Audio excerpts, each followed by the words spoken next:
I clicked on YouTube and I'm looking at myself, so that's very disturbing. Do we need to click on YouTube for any reason? No. No, but we are live, guys, so give me a second.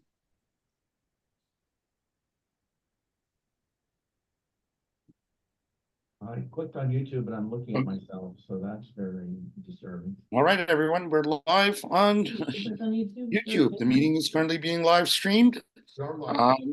Thank you so much all for attending. Mr. Mark Rufo, would you? Myself, so that's very disturbing. Would you? Do we need to click on YouTube for any reason? No. No, we are live, guys, so give me a second.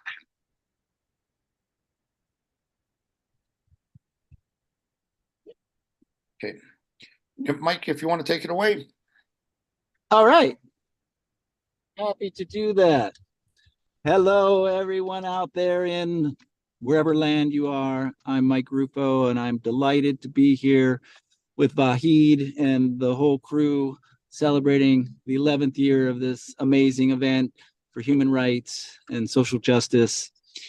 And I'm your friendly neighborhood warm-up person. I'm in an unusual environment. You might notice that I'm in something that appears to be a car, in fact is a car. It's an electric vehicle, and I'm making my first EV trip from the Bay Area to Los Angeles. And I have to say, if I may, this is just a monumental thing for me in my life, because I ended up spending most of my adult life as an energy consultant on sustainable energy, renewable energy, and energy conservation efficiency. Because when I was 12 years old, my mom moved us from Philadelphia to LA, to the flats of Hollywood. And in 1973, I looked up one day after being there several weeks or months, and suddenly I saw the Hollywood sign in the Hollywood Hills. Well, I knew what the Hollywood sign was. Everybody knew, but I'd never seen it. Well, there it was on a mountain just 2 miles away. And I said, well, where did that mountain come? I don't get it. And I realized, oh, that's what they mean by smog, that the air was so smoggy you couldn't see a mountain. And I really, honestly, I was 12 years old. I had no word like environmentalism. I didn't know anything about any of that. All I knew was the kid sense, that I think realization that most kids probably have at some point, where you go, oh, the adults don't actually know quite what they're doing, do they? They really kind of haven't, they're stumbling along here. It doesn't really make sense to have air so dirty you can't see a mountain. Later, I ended up discovering environment and environmental studies. And as soon as I did, I was like, man, that's what I'm going to do. And I did. I studied and worked as an environmental energy consultant. But honestly, like the first chunk of my career, there wasn't a lot going on with solar electricity and electric vehicles, and a lot of the big solutions that we need to address the climate crisis, which is going to be more and more interwoven with the human rights and war crises that humanity faces. We are not going to be able to solve the climate crisis unless we have a consciousness transformation that gets us beyond war. I've got my "Not in Our Name, War Without End, Not in Our Name" shirt on from the early 2000s, from the invasion of Iraq after the 9/11, the very illegal, completely illegal and unjustified and destructive invasion of Iraq and Afghanistan. So yes, human rights, war, climate, all of these things are completely interwoven. Well, I think I'm supposed to be playing and not talking, so I'll move on to that portion of the event. But it's just so exciting for me to be making this trip here in an electric vehicle that is primarily powered by the sun. California had about 40 straight days of all solar energy powered electricity grid this spring, record setting, and we're so excited about that. We'll play you a couple songs from my album that I'm going to be releasing this year, and this is the title track called "Living Is." It's kind of a neo-medieval folk song.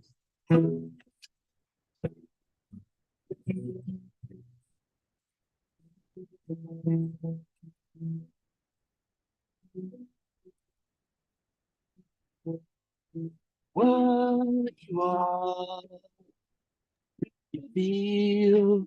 Mike, we're not getting the guitar. Time reveal. How's that? all you touch, all you see, all that is, all you be. Have no fear, for love will make it clear. Have no doubt, for love will work it out.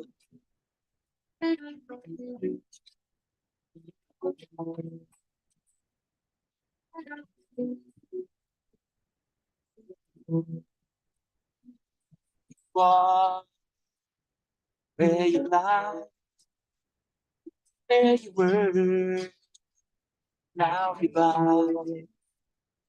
What went wrong? Make it right. You seek, don't lose sight.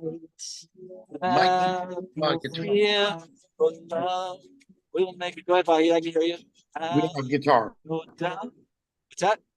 We don't hear the guitar. You're not- I don't know what to do about that. I'm playing pretty loud. I try to play louder, but that's so the mic is doing something that I can't control. It's not hearing it at all. I'm not. I Correct. don't know. Not hearing at all. I don't hear anything but your voice, sir. Yep. Wow, that is tech making decisions for us, folks, because I'm playing this guitar pretty dang loud. So that is some kind of voice, noise cancellation software, which is kind of the button that I was trying to find. But we can maybe riff off this issue, which that's not a bad feature to have. But The universe wants this to be a cappella.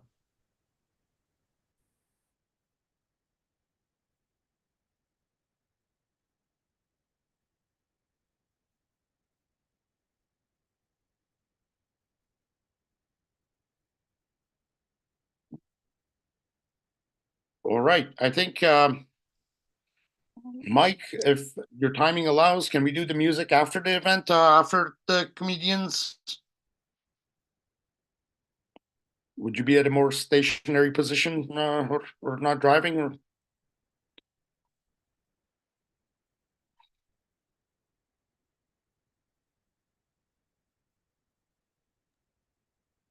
Mike, are you there? Might need to move on. All right. Sorry about that, Mike. We got to move on from the music. We couldn't hear you well. So, hi, everyone. My name is Vahid Razavi. I want to thank each and every one of you for tuning in today. This is the 11-year anniversary of NSA Comedy. 11 years ago, at the Internet Archive, Electronic Frontier Foundation, Cindy Cohen, Will Durst, Mike Rufo, a couple of other comedians, and I, as well as Brewster Kale, held an event. It was our first NSA Comedy Day. That was when Edward Snowden first came out with its revelations on U.S. blanket surveillance on all of us, including our U.S. allies. And we thought it would be a good way to inform the public around issues of surveillance and big tech and big government watching. As you might know, I'm also your favorite Iranian American. I've been in this country for 39 years and pretty proud of my both American and Iranian heritage. When I first came here, I was 10 years old and I came to Berkeley, California, where all the anti-war protests took place in the 60s. Well, I wasn't around for it at that time, but when I was 10 or 11, I would walk around the campus with family or ride my bike. And there were people that were yelling on top of milk cartons to the students, doing public speaking and whatever their concerns, issues, philosophy, poetry, they were sharing it openly. And it was a forum in that university campus for being heard, for people to be able to address college students. And I always was amazed by that people could have the right of free speech that is granted to us in the Constitution, that's also granted to us as part of our basic human rights and digital rights, and be able to use it. And it's unfortunate, all around the world, we see oppressive regimes and governments cracking down on the right of free speech and in US and abroad. In Russia, if you talk against the war, you go to jail. In Iran, if you are a rapper like Tumaj Salehi, you end up going to jail and getting a death sentence. In Saudi Arabia, you can buy Twitter and give Elon $1.9 billion. But if you talk on Twitter against the Saudi government, you can be sentenced 30 years plus in jail. In the US, we have this illusion that we have the right to free speech. And yes, we do. You can go out there and say what you want, but don't do it on a college campus, because there's been over 2,500 arrests of peaceful demonstrators on college campuses. And don't use any online tools. Don't use TikTok to get your message across, because the House and the Senate couldn't agree on much, and the Republicans and Democrats couldn't agree on much, but they did agree to curtail American use of TikTok. 170 million Americans use TikTok, just so that they can boost their stake in Meta and Twitter and whatever else monopolies that they are buying shares for at the US Congress. So they're upset that they can't control the TikTok platform. TikTok has been bending to US wishes anyways. It looks like the platform is losing a lot of its features that made it stand out. Now it's promoting a lot of, I would say, junk from the TikTok shop for promoting various products to be sold on TikTok via influencers. What attracted me to TikTok and a lot of other people were the quality of content that was being produced by activists, historians, doctors, and others. And that's what engaged me. And it looks like if the US Congress and our president have their way, it's going to be another platform to show us dogs and cat videos and make us forget about what's going on. I wouldn't dare to talk about US political elections. Electioneering is a specialty of a couple of organizations in America that are run by foreign governments. I don't work for them, unfortunately, or wouldn't want to. But I wanted to highlight a couple of facts. This year, over 4 billion people across the world are going under elections, from India to Europe to US to Iran to Russia.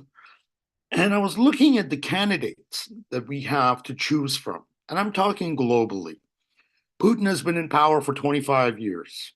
Bibi has been in power for 25 years. In the US, we have had the Clintons, before that, the Bushes. Now we got Trump running again, and of course, candidate Kennedy. And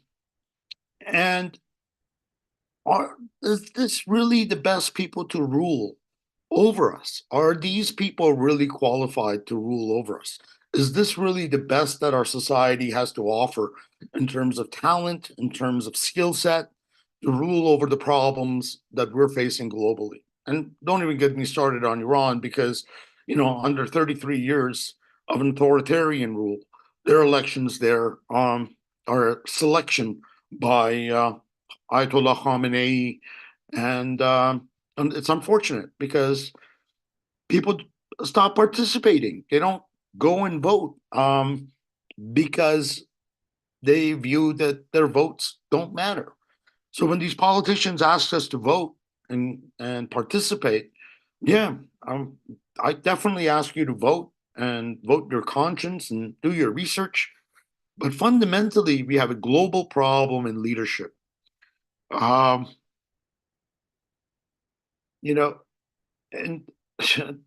this couple of days ago, I thought I saw a Israeli representative at the UN calling United Nations a terrorist organization. And I wanted to highlight a couple of things. I don't think you can make that claim about everybody in the UN. You can make that claim about the 5 permanent members of the Security Council. And the reason being, the 5 permanent members of the Security Council, being China, France, UK, US, Russia, are the ones that are peddling the guns, are the ones that are extracting resources from all over the world, are the ones that are doing exchange of guns and for oil and precious metals and what have you. So, in some sense, yeah, it is the 5 permanent members of the Security Council that are responsible for what's going on in a lot of the pain and suffering that we've witnessed in these past 100 years, or since 1948 or so. And it's really unfortunate.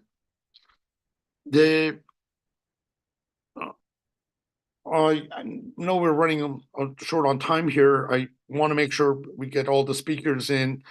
I'm really blessed to have the participation of all the people here today. You know, this conversation is about NSA and surveillance and all this technology that's used to monitor us, to record our online activities, data brokers that collect that data. You know, I don't know about you, but I have a few questions when it comes to the NSA.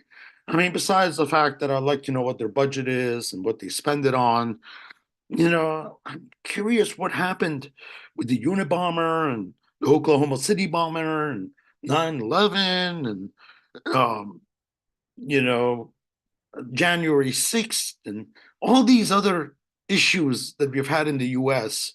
You know, did they not make it on the radar for the NSA? Did they just somehow go below the radar? Even October 7th, we got all these satellites and nobody saw Hamas going over a wall till it was too late. So I don't know. Here's my American passport. I've traveled everywhere with it. I'm very proud of it. My Iranian passport, I can't go anywhere with. But as an American citizen, I'm curious, NSA, what do you guys do besides monitoring human rights activists and social activists and college campuses and bringing down brute force on people that want to exert their right to freedom of speech, which is protected in the Constitution? And unfortunately, it is not protected when it comes to disagreeing with certain states. It's not protected when it comes to being a critic of organizations in power that rule over us. And that, I don't know, maybe you guys can tell me where I can go with my passport to exercise my freedom of speech in this world. I've been to South America, Central America, Africa, Europe, Asia. So I don't know. I'm curious. I'll put this question out to everybody on the panel, and I would love to know where's their free speech these days? Where can you go and criticize a government? And ideally, someplace a little bit warm and hot. Since I don't do too well with the cold. But with that thought, I want to announce our first speaker. By the way, Brett Wilkins is not going to be joining us. He had a issue that came up that he needed to deal with. So he'll be dearly missed. He's been at these events with me since 2014. But we're going to go all the way to Mississippi now to Reverend Martin Todd Allen, former hospice chaplain, now works at a hospital in Mississippi. And he was based in the Bay Area with the Church of Fellowship of All People. Reverend Allen, the floor is yours. Thank you, Vahid. Can you hear me okay? Yep. Okay. Well, I know you can't see me very well, but I'm kind of happy the way this weird technology has happened, because it puts a focus on the student protest instead of me. There's an image behind me that says, as you go to class today, remember that there are no universities left in Gaza. Universities are one of the essential aspects of cultural infrastructure that have been destroyed in Gaza, as that in countries being flattened with using our US dollars, our US support, and Israeli bombs. So I am here because the name of this organization is Tech, or rather, No Ethics in Tech. And I'm glad that we're going to learn more about ways to stand against the misuse of technology. I mentioned it, and I so appreciate what's happening on college campuses as millions of students and teachers are standing up against the use of technology to kill people and destroy the lives and culture and land in Palestine. And I'm glad that finally there's been a movement that's big enough that has of Americans that has stood against the empire. This is the first time that I remember that such a great movement has happened, on such a grand scale. And I think it's encouraging that empire does have some Achilles heels, and there's some things that can be done to address it. But it's maybe so late that this is happening, that we're standing up, because the American empire has been wreaking havoc across the planet for decades. I like this quote by Samuel P. Huntington. He said, "West won the world not by the superiority of its ideas or values or religion, but rather by its superiority in applying organized violence. Westerners often forget this fact, but non-Westerners never do." The students who are standing up are recognizing the fact that the U.S. is funding organized and senseless violence in Gaza. And we as a people have been all too silent about the violence done by our soldiers and by the killer support. As a minister, I'm here to pray that this mass movement will become not just an incident, but the beginning of the end of the silence. It will be the beginning of the end of generations who were complicit in the organized violence around the world.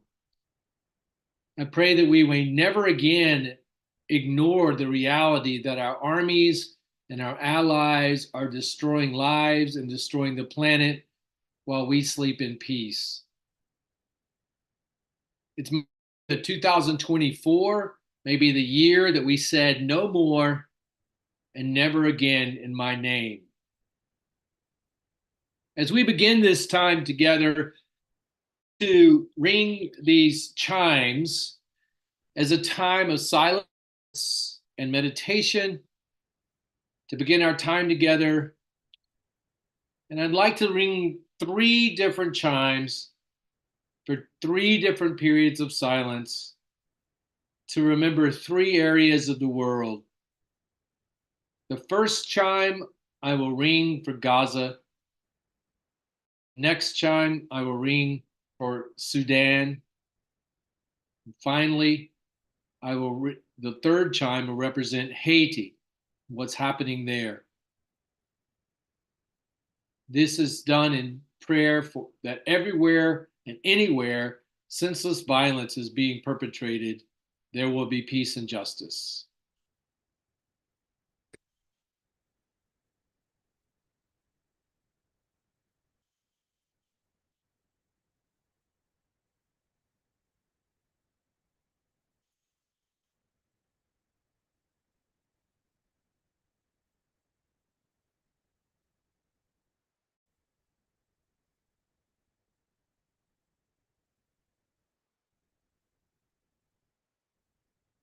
Amen.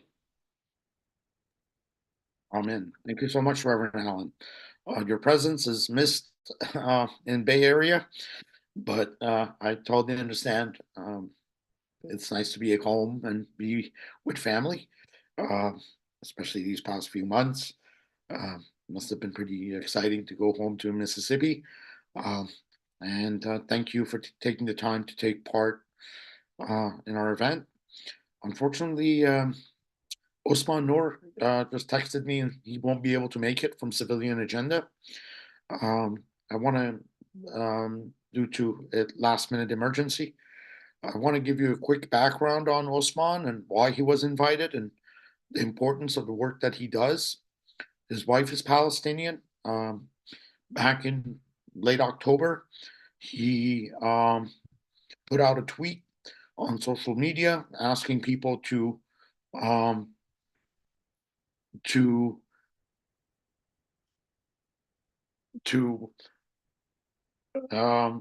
basically condemn the use of AI by Israel in killing and targeting of journalists. This is the first genocide that we have seen that AI is used to target innocent civilians, journalists, aid workers.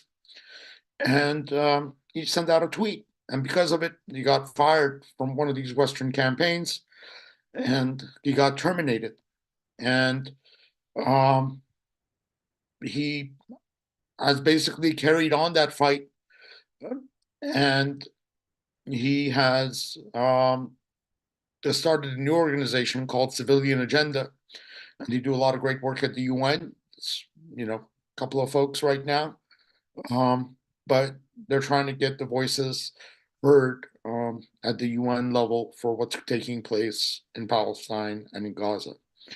Tomorrow, he asked for a day of people not spending money, of not shopping, of not using their credit cards, in support of what's going on in Rafah right now, with 1.5 million people that are displaced, that have taken refuge there and are now being displaced again and again and again. So that was his wish in terms of Ousman and his wife asking us to, for a day, not spend money on banking transactions or shopping or doing anything commercial in solidarity with Rafah. So I wanted to share that. I also have the now pleasure of introducing Peter Mancini. Thank you so much, Peter, for being on. You and Jeff did some great work, and it looks like we have our sponsor for this event, which is Gaza Spring. So Gaza Spring is the sponsor, and Peter put the video together, and Jeff is the one that had the idea about it, I guess. So Peter, why don't you tell us about it and share the video with us? Thanks. So my name is Peter, and welcome to Life During Interesting Times. I make movies, and I'll be releasing a very personal project in about a month or two. But in the meantime, I'd really like to thank everyone for rising up. It's basically time for that to happen now in this country too, as it has already in others. This film friend, Jeff Grubler, was doing an action and he asked me to document it. So although I'm introducing it, I want to be extremely clear that it was the idea of Jeff and his friends, not mine, and that I just hope you like the job I did in documenting it. And now I'm going to try to see if I can be successful in sharing it.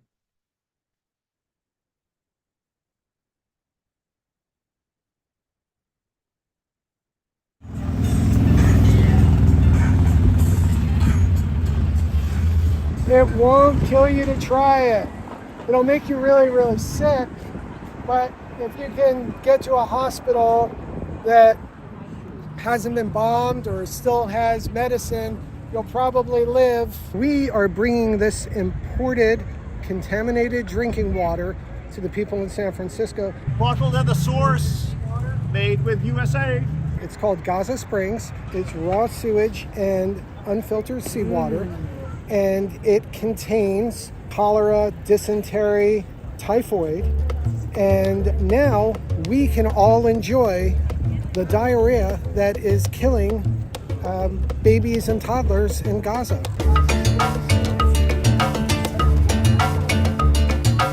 No. I'm just kidding. on our website, it says do something, and you can make a donation to the United Nations Relief and Works Agency. You can do something about this if you complain enough. If we are loud enough and we complain, and you join protests to complain outside of City Hall, etc., if you call every day to your senators and all the representatives that serve you, we can make a difference. We can impact a little bit. And if it doesn't work, then we can start setting things on fire. Do we want to do that? Probably not. So let's do it the bureaucratic way, yeah? Biden is enabling this genocide, and Biden can stop it.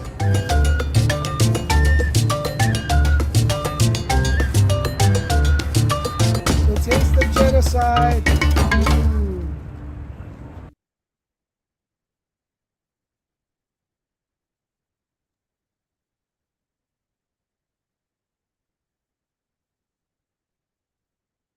Okay, and that stops the share. So thank you very much, and back to you. I hope people enjoyed that. Thank you so much, Peter, and thank you, Jeff. I don't know. I think it's really hard to enjoy Gaza Spring, but it's the sad reality of these kids dying and children dying and women and kids being targeted right now, and our tax dollars are paying for it. So I really appreciate you sharing that video. Next, I'm gonna move to an organization that I love, and that's because one of the leaders I totally admire, Norman Solomon, that has been in multiple events in the past. Emma Claire from Roots Action and Brian Black are with us, and they're going to share with you about what Roots Action is all up to. And by the way, this event is free. If you like and you hear what these people are saying and it resonates with you, from Gaza Spring to EFF to Civilian Agenda to Roots Action, make a contribution to them. Go check out their website, sign up for their mailing lists, get active with them. So without further ado, Emma, you have the floor. Thanks. Can you hear me now? I know there was an issue with it. Yes. All good? Great. Okay. So I'm just going to talk a little bit. First of all, thank you so much for having me. It's really great to see the passion and commitment of everyone on this call tonight to this kind of broader struggle. I'm going to just talk a little bit about what I do at Roots Action, which is our Defuse Nuclear War campaign, which might initially sound like not totally, in the stream of things we've spoken about tonight, but I feel really strongly and our work is really rooted in the understanding of the fact that the deeper history of nuclear weapons is kind of what birthed the surveillance state and what continues to help sustain it in the present day. And Daniel Ellsberg,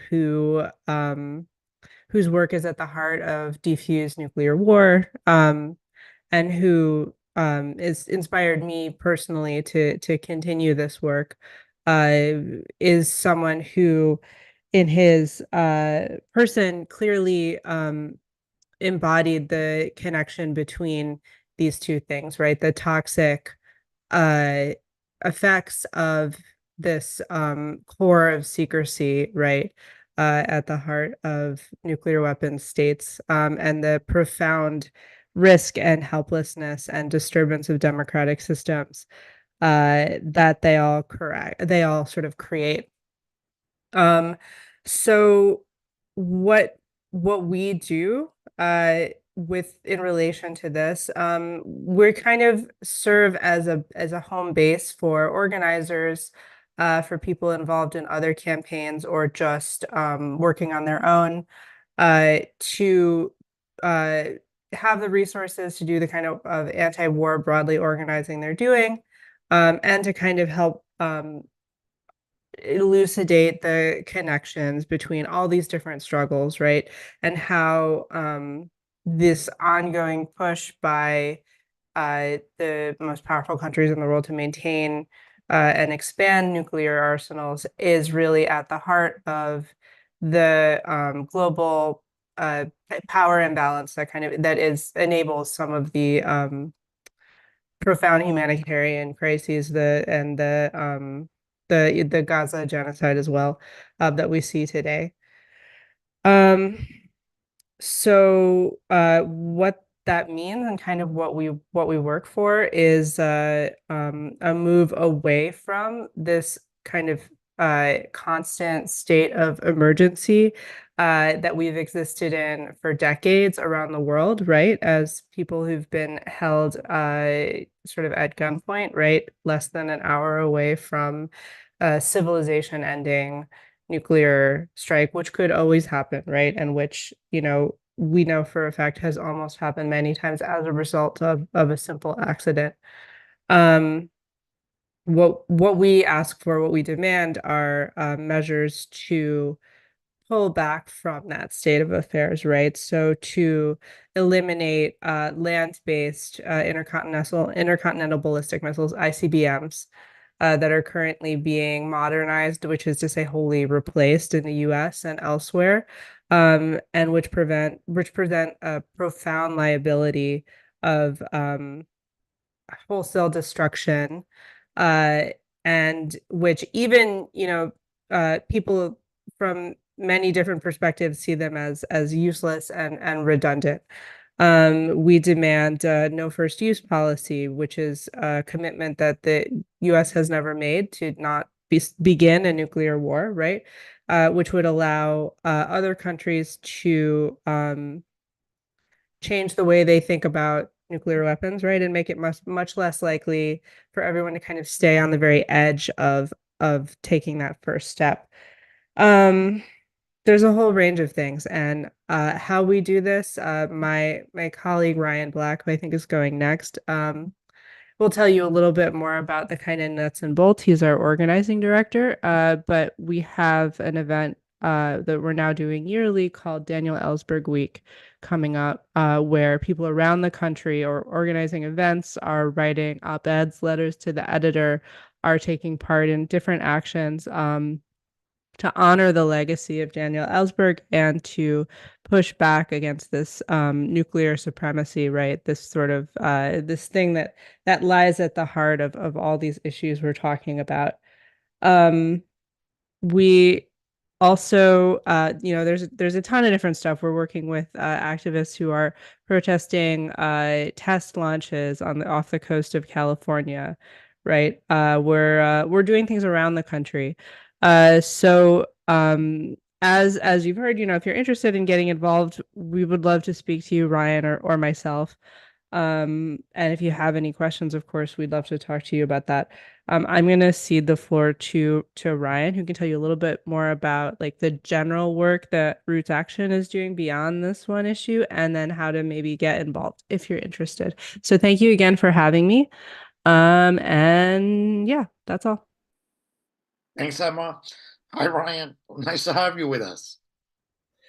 Thank you so much, Vahid, and thank you, Emma Claire. My name is Ryan Black. I am the organizing coordinator at Roots Action.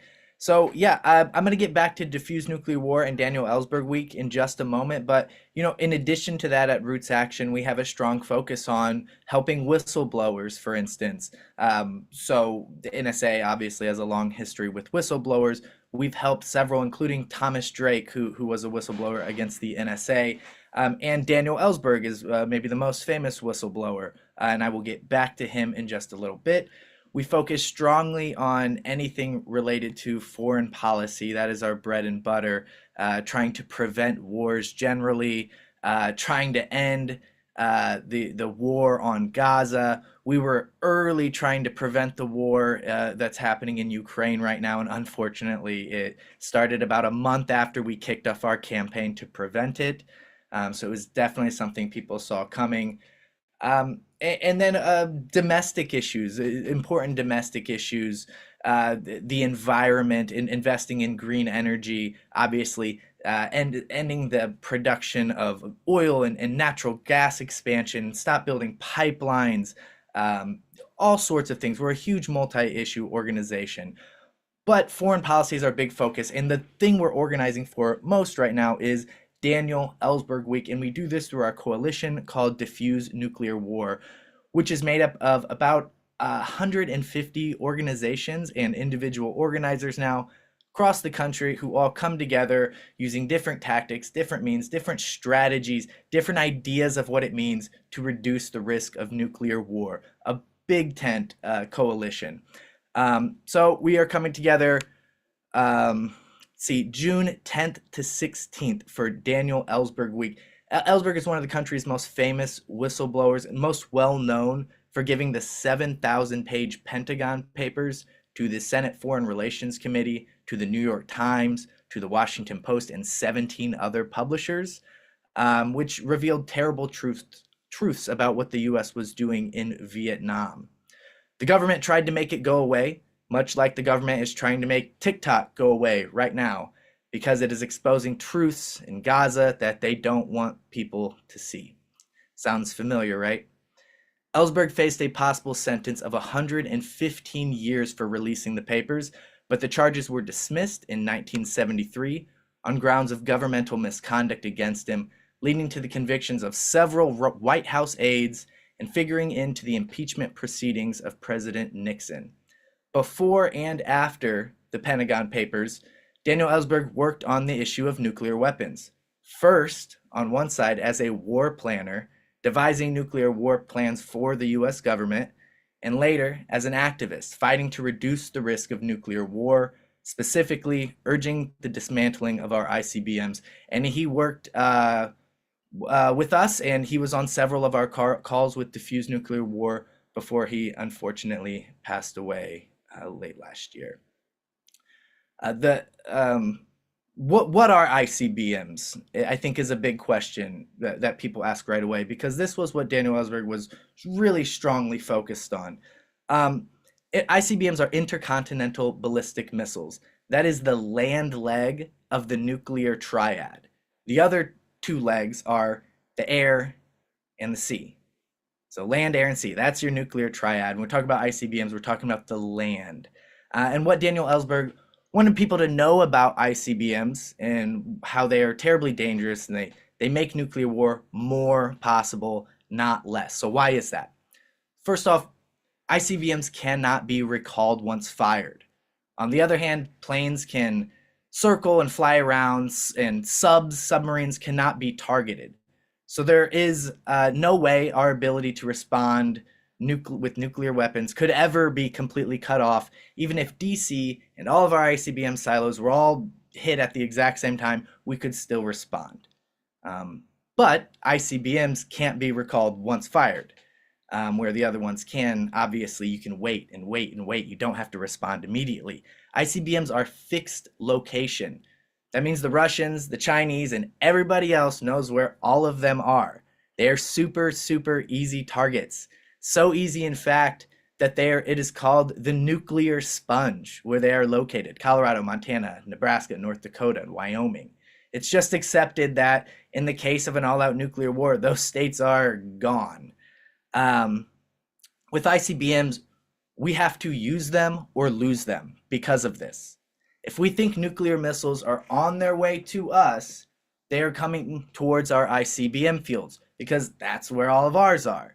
So we have to launch them right away. What does this mean? This creates the risk of a mistaken launch due to a false alarm. And this has happened over and over again, where we've almost launched over 100 instances, the Senate investigation found.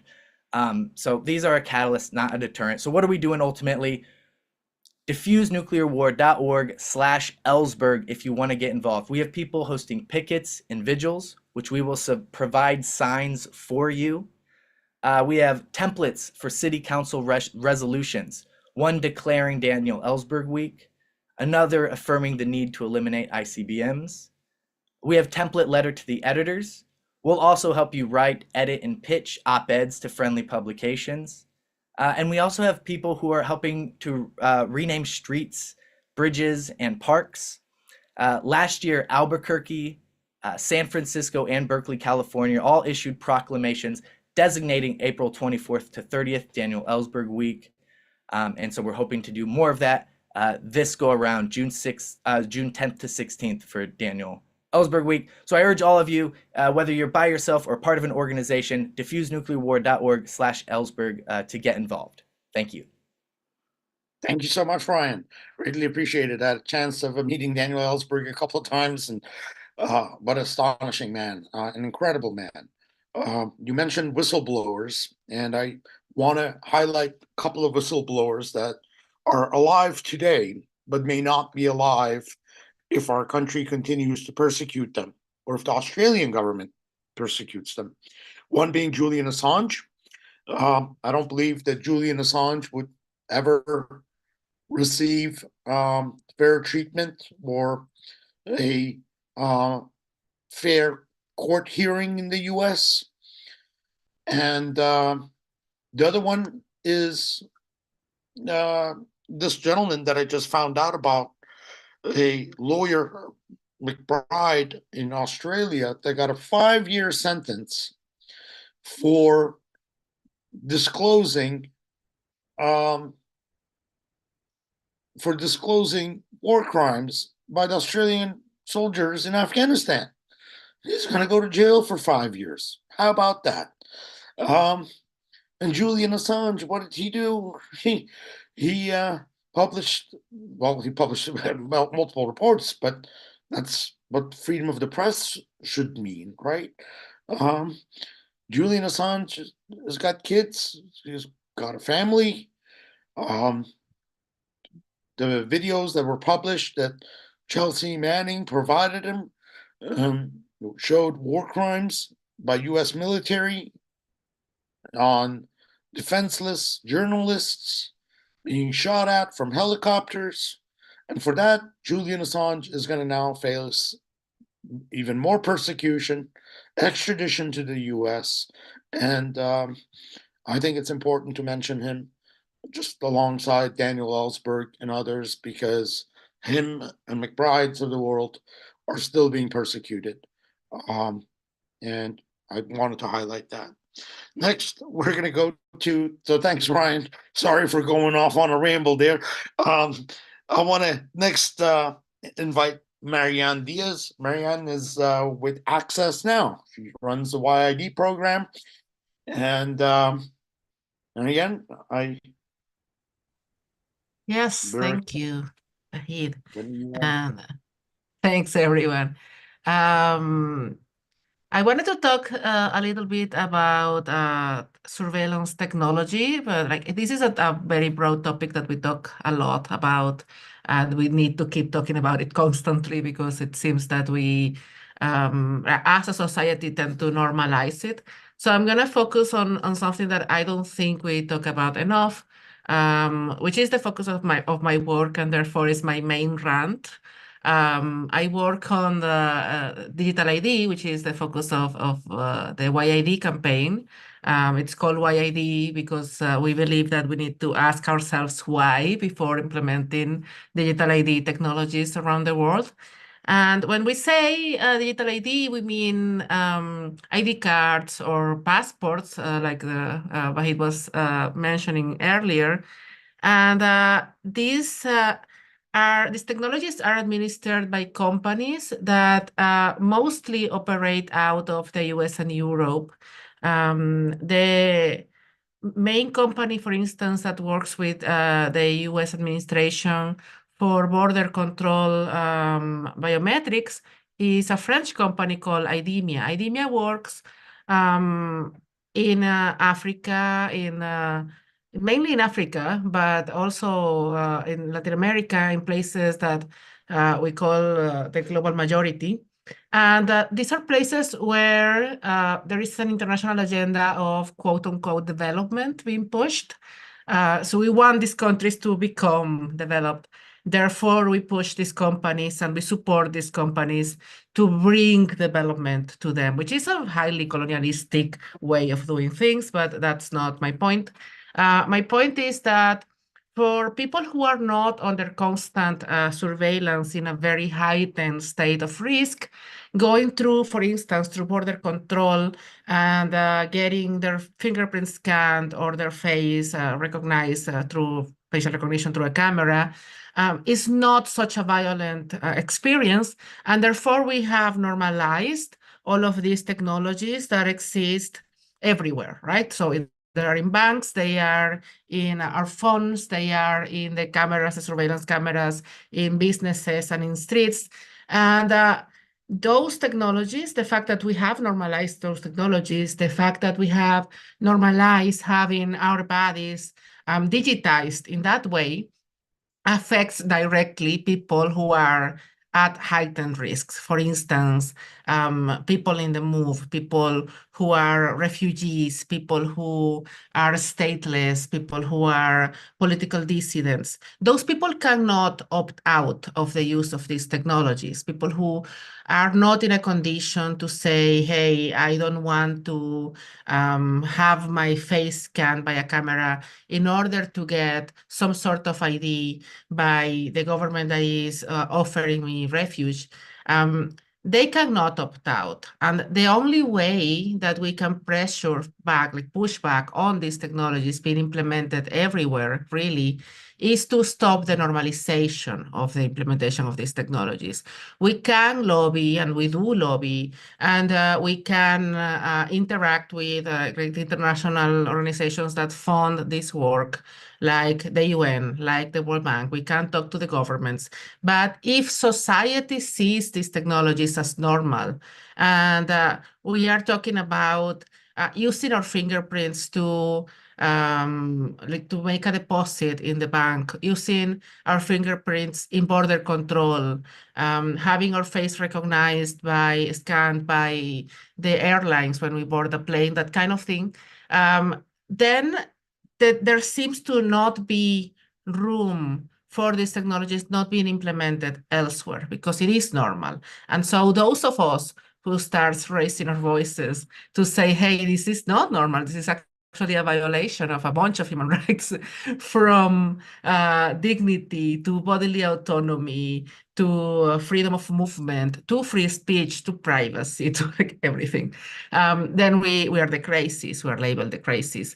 So in most airports, for instance, there is an option to opt out from face recognition, and people don't do it either because they don't know about it or because they don't see it as a problem.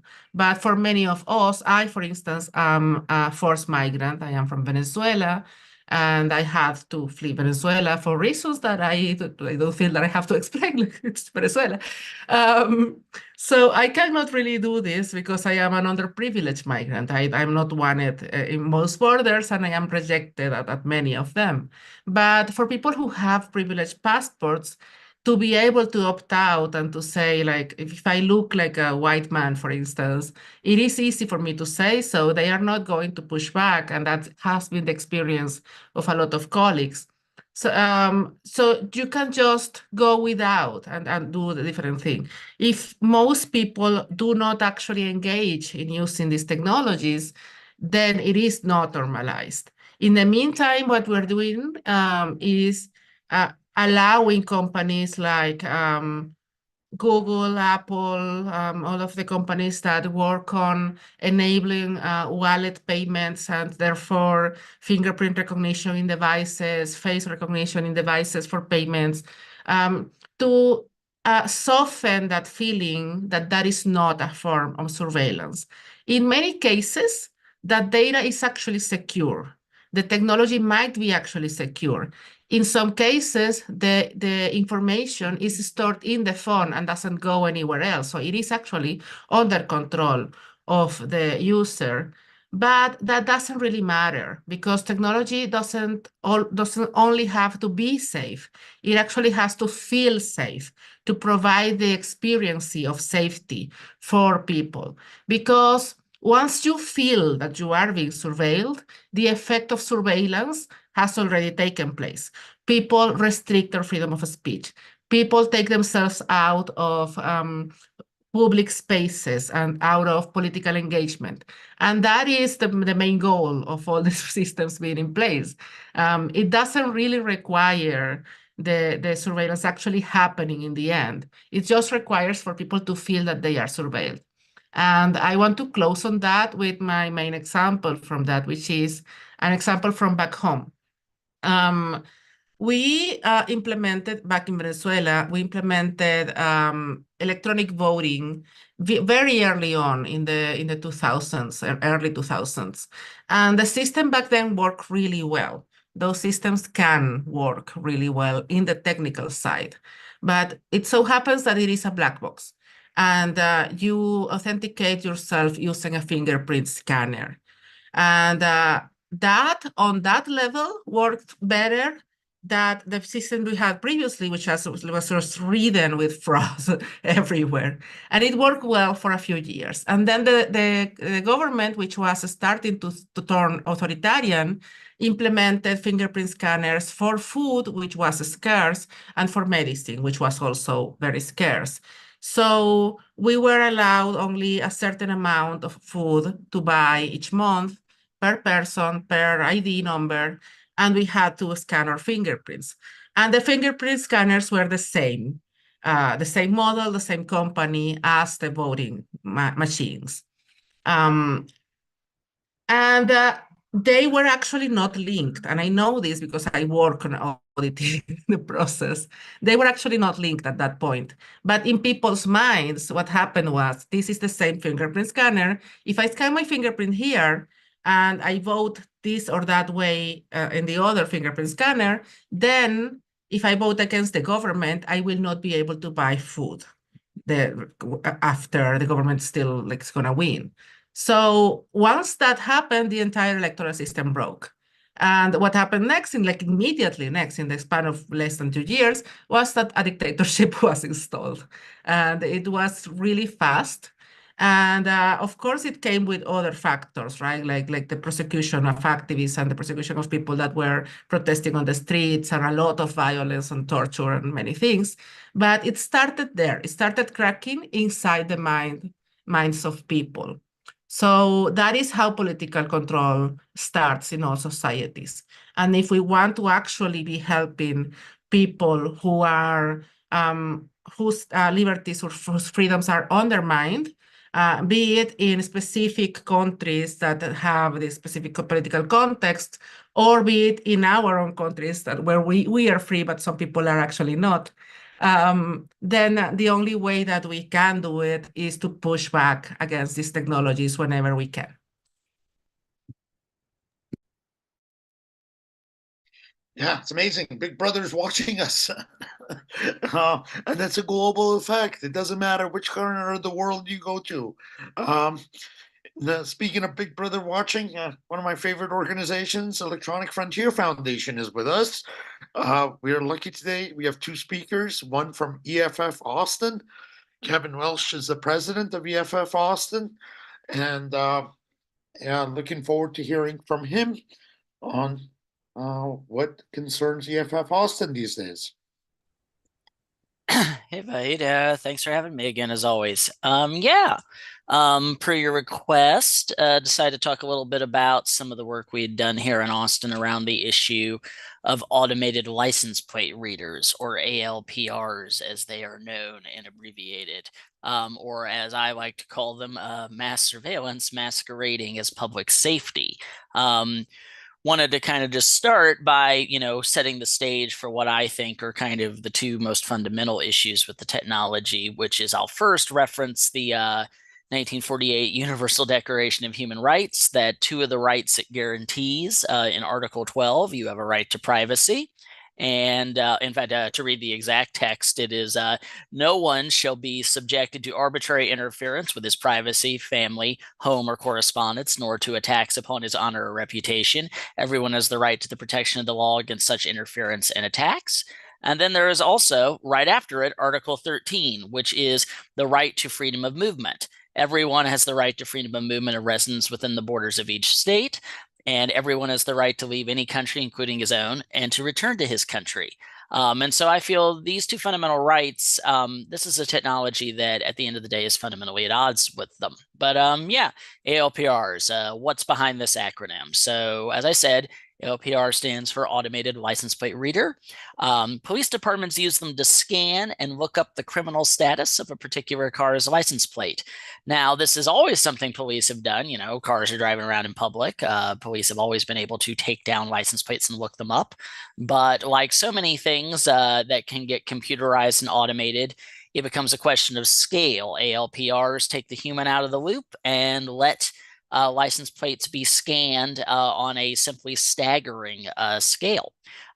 They can be fixed, mounted in a fixed location, or they can be mobile, mounted to a police car. But in both cases, all vehicles in a particular location will be scanned. The scanning and this is the key problem with the technology. The scanning is indiscriminate. There is no warrant or formal accusation of a crime needed.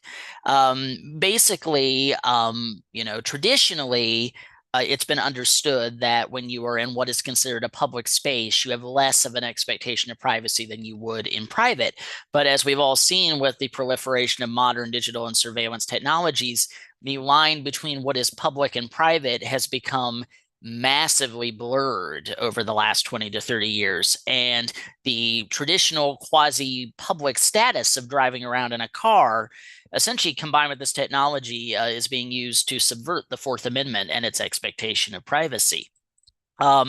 And of course, as is always the case with such surveillance technologies, it is big business. Location data is big business. ALPR vendors aggressively court local police departments, and millions are spent by cities every year licensing this technology. And I mean millions per city. It's a staggering amount across the country.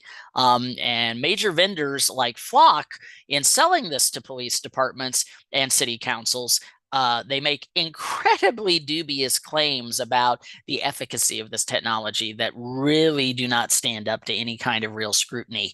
Flock, one of the largest sellers of ALPR technology, even went so far as to claim that their technology is responsible for solving 10% of all crimes in the United States, which, when researchers from the Surveillance Technology Oversight Project looked into it, found that conservatively that claim was what the kids call total bullshit.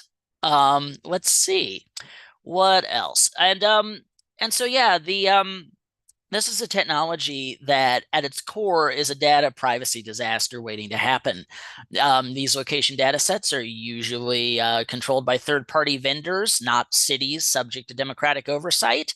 The data sets are resting with private companies like Flock, and this leads to dubious security and oversight. And just to make clear that this is not hypothetical in these concerns, in 2020, the UK's entire national ALPR database was leaked onto the dark web, literally hundreds of millions, if not billions of data points of where half the cars in the UK were at various times.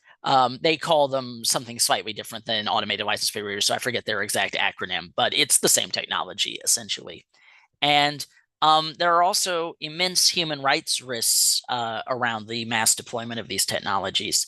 Fixed ALPRs, they can be placed to over-police poor communities and communities of color, or by HOAs to privatize public streets to control who has access to their neighborhoods. Mobile ALPRs can be part of politically targeted agendas against vulnerable communities. They can be positioned outside of abortion providers, gender-affirming care clinics, or immigration services facilities. And even just to get in a more kind of real politic concern, the movements of politicians and prominent public figures can be tracked with this technology, increasing the possibility of the people who make our democratic decision-making being subject to blackmail. This is not even getting into that ALPRs are, according to a lot of research that's been done by the Brennan Center and others, are potentially inaccurate up to a third of the time in identifying the license plate that they read. And these databases are not even kept up to date. There have been multiple reported instances of innocent people who have literally been held at gunpoint for stealing cars because it was a situation where they were in a rental car. It had been flagged as stolen. The car had been recovered. The rental company forgot to tell the police that the car had been recovered. And then an innocent driver driving this rental car was literally pulled over and held at gunpoint because it was flagged as a stolen car. And, you know, we're very lucky that it's not potentially escalated to even worse tragedies than that. this is just skirting all around the issue, and this is part of why some of these things are fundamental human rights. Possibly nothing reveals more about a person than the pattern of where they go and at what times they go there. So yeah, we in EFF Austin definitely have an issue with the mass deployment of these technologies. And the big fight around them in Austin came last couple years, where they actually, after the George Floyd protests, our city council got rid of ALPRs. But then our police department sought to bring them back in 2022. We fought back with a coalition of other activist groups. We were unable to stop their return, but we did come within one vote of getting the Austin City Council to agree to a 3-minute data retention period. I am still very disappointed we didn't quite win that one. I kept pointing to, because that actually is state law in New Hampshire, that they can only keep the data for 3 minutes. So we used that to prove to them the sky would not fall if they actually had strict laws around this. But yeah, we unfortunately lost that by one vote, though we did manage to initially get the data retention down to 30 days when the police department originally wanted it for a whole year. So we were happy we at least were able to limit to 30 days. And actually in 2023, with a new city council having been elected in previous elections, we actually managed to successfully lobby to get the 30 days down to 7 days. So we were very proud about that. We also, while working with sympathetic city council members, managed to get a lot of safeguards into the framework around how they're allowed to be used in Austin, which, while it's still not as much as we would like we wanted bare minimum a total ban on mobile ALPRs because they can just be too politicized, but we weren't able to get that. But we were able to get various protections in the regulations, such as that our police department is forbidden to use them to target anyone based on their identity. They're not allowed to use them to interfere with protected First Amendment activities like protest. They're not allowed to use them for warrant roundups, for revenue generation, for things like minor traffic tickets or expired registration.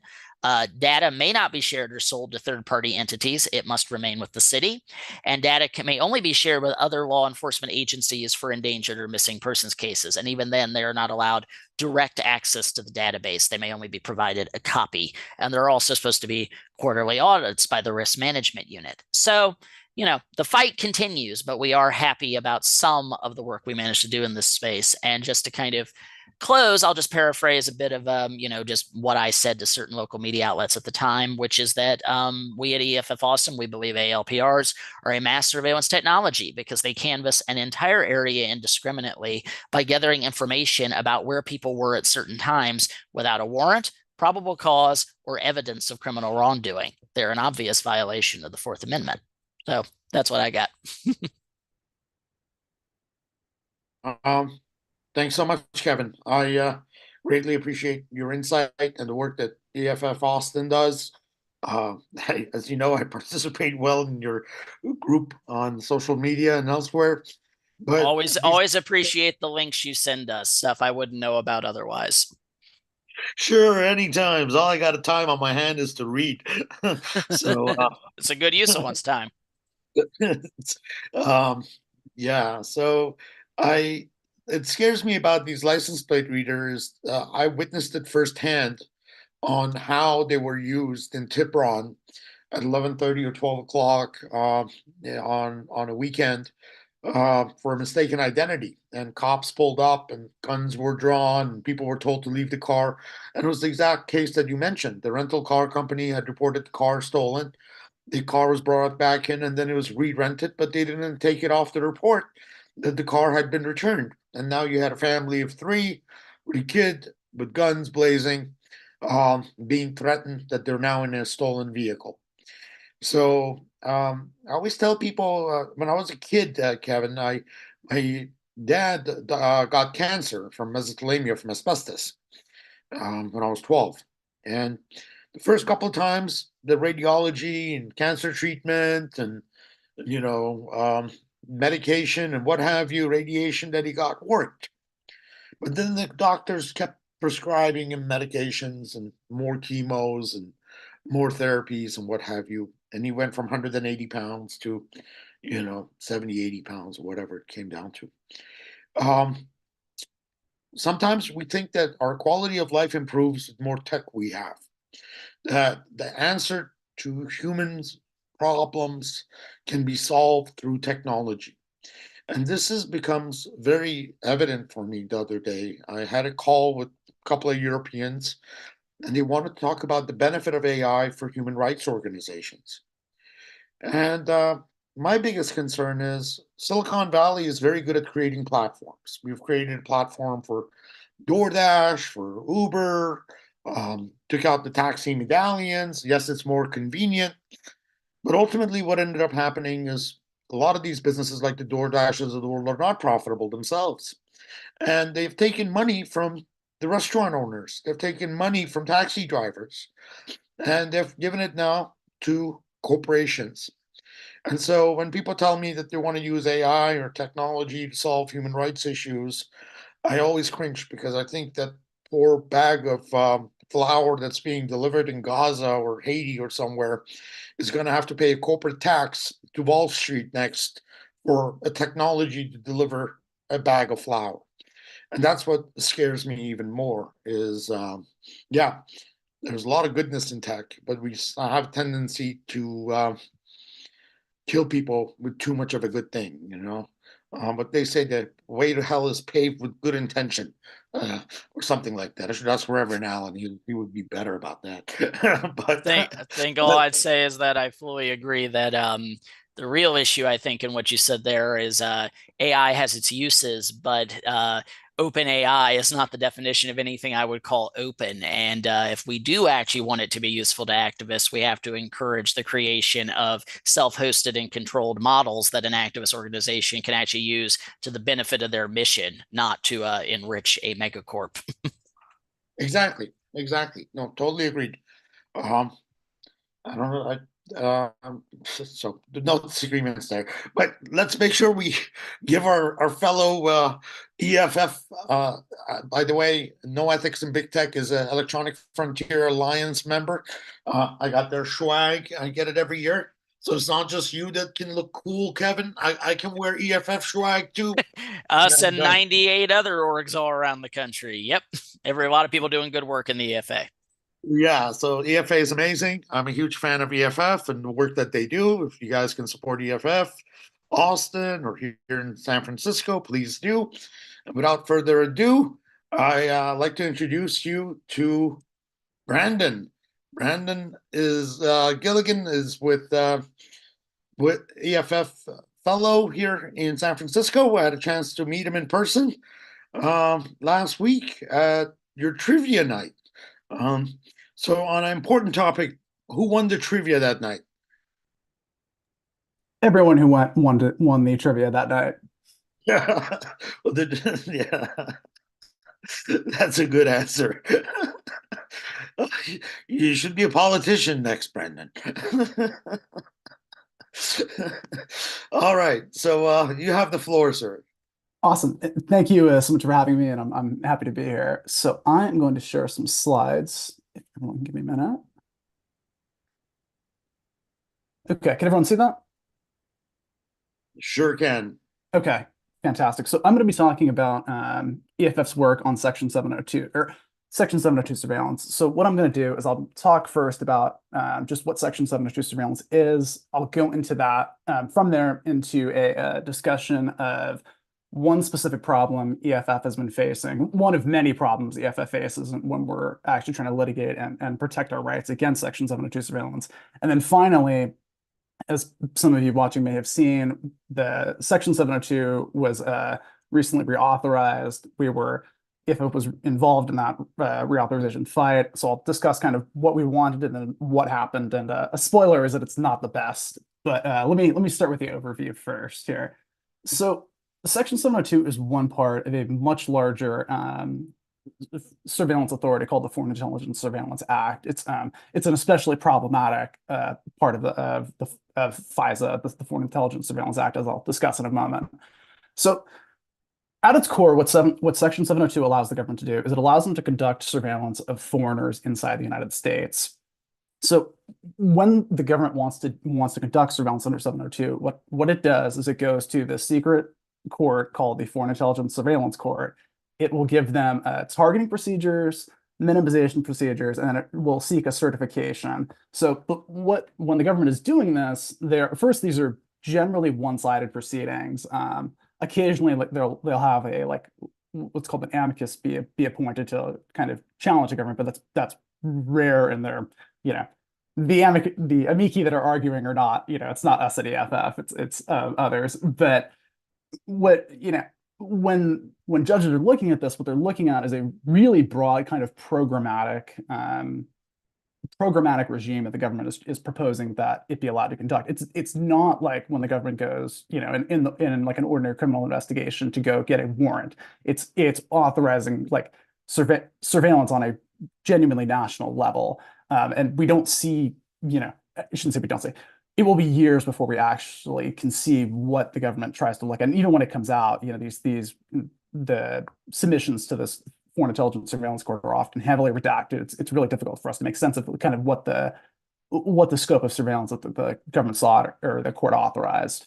So with that kind of procedural note out of the way, Section 702 prohibits the government from intentionally U.S. persons. So yeah, the government can't use Section 702 to intentionally collect, domestic communications or, communications between, one American and another. So let's say Bob and Alice are Americans. The government can't try to intercept their communications under Section 702. But what Section 702 does allow is the government to target or collect Americans' communications incidentally. So that means that, if I communicate with someone who's in France, say, and the government wants to target the French person, the government can incidentally collect my communications with them. And then with these communications, it's difficult to overstate just the scope of how much information the government collects under 702, or the scope of communication the government collects under this authority. So these massive databases of Americans' emails that are collected incidentally, the government can conduct warrantless backdoor searches of them. And there's no, as we'll discuss later, we've been pushing for some protections against this, and but it remains the fact that the government does not need to go to a judge to search these. There's some internal regulations, but we've consistently seen these internal regulations be abused or not followed by government officials. And the FBI in particular has been very bad about its querying of these U.S. person communications. So I'm going to turn to kind of the two forms of surveillance that happen under Section 702. So one is downstream, the other is upstream. So downstream communications are the government tells a U.S. service provider to hand over the foreign target's communications. So, for example, think of the example I use here is Bmail. So let's say Bmail is a U.S. company and here uses their email provider. The government goes to Bmail, it tells them to turn over Pierre's emails. They have to contain some like foreign intelligence, but foreign intelligence under the Foreign Intelligence Surveillance Act is a very expansive definition. It's extremely broad. It's not especially difficult for the government to satisfy. So, and again, incidental collection. If I've emailed France, if I've emailed Pierre in France and the government wants to get Pierre's emails, my emails are coming with them. Turning to upstream surveillance, this one's more complicated, and I have a slide that talks about at least how the government was conducting upstream surveillance based on the Edward Snowden disclosures. So, but in the abstract, what upstream surveillance is the government is ordering a U.S. service provider to surveil internet traffic for foreign targets communications. So with that, I have a fun graphic here. So this is what upstream surveillance looked like based on the Snowden disclosure. So what the government was doing was it would go to one building it was going to to AT&T in their San Francisco kind of telecommunications office. And what it was doing was it was having AT&T tap the internet backbone on which everyone's communications were traveling, but they were tapping the backbone just to intercept any targeted communications that were traveling across it. So, but what it's doing is it's as this graphic says, it's a massive seizure of communications when you're tapping the entire internet backbone. And then what they were doing was they would go and run they would scan these things and see if they had anything that qualified as foreign intelligence, and then those they would take back to their NSA databases. So we alleged in this case that we filed in 2008, and actually we had preceding NSA cases that the Congress shut down with immunity or with a grant of immunity to the companies who helped the NSA. But we allege that there's both an unconstitutional seizure under the Fourth Amendment and there's an unconstitutional search. Also, and we'll get to what happened there in a moment. But so with that, I want to turn to one of the key problems we face in actually litigating against NSA surveillance or any surveillance under Section 702, and that is the state secrets privilege. So there's been a handful of cases that have challenged 702.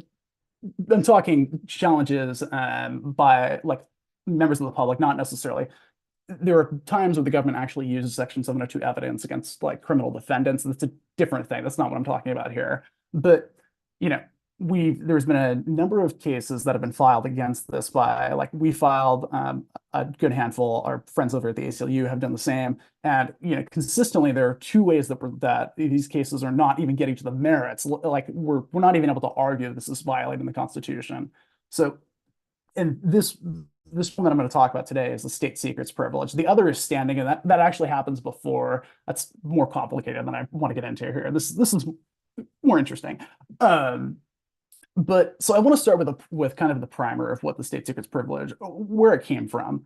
So there's this case back in 1953 that the U.S. Supreme Court holds that if information would be dangerous to be disclosed, then this thing called the state secrets privilege applies, and that that evidence can't be admitted in a case, even if it's like, no, that's not actually. So that evidence can't be admitted. It doesn't necessarily require the case be dismissed, which is an important thing to keep in mind. So because as the state secrets privilege progresses, or as cases about the state secrets privilege kind of evolve the doctrine, we get to this case, which is kind of a sea change called Jeppesen data plan. So this is not the Supreme Court, it's the Ninth Circuit, but it really is kind of where the state secrets privilege has gone, especially more recent years, as the government has been asserting it more and more frequently.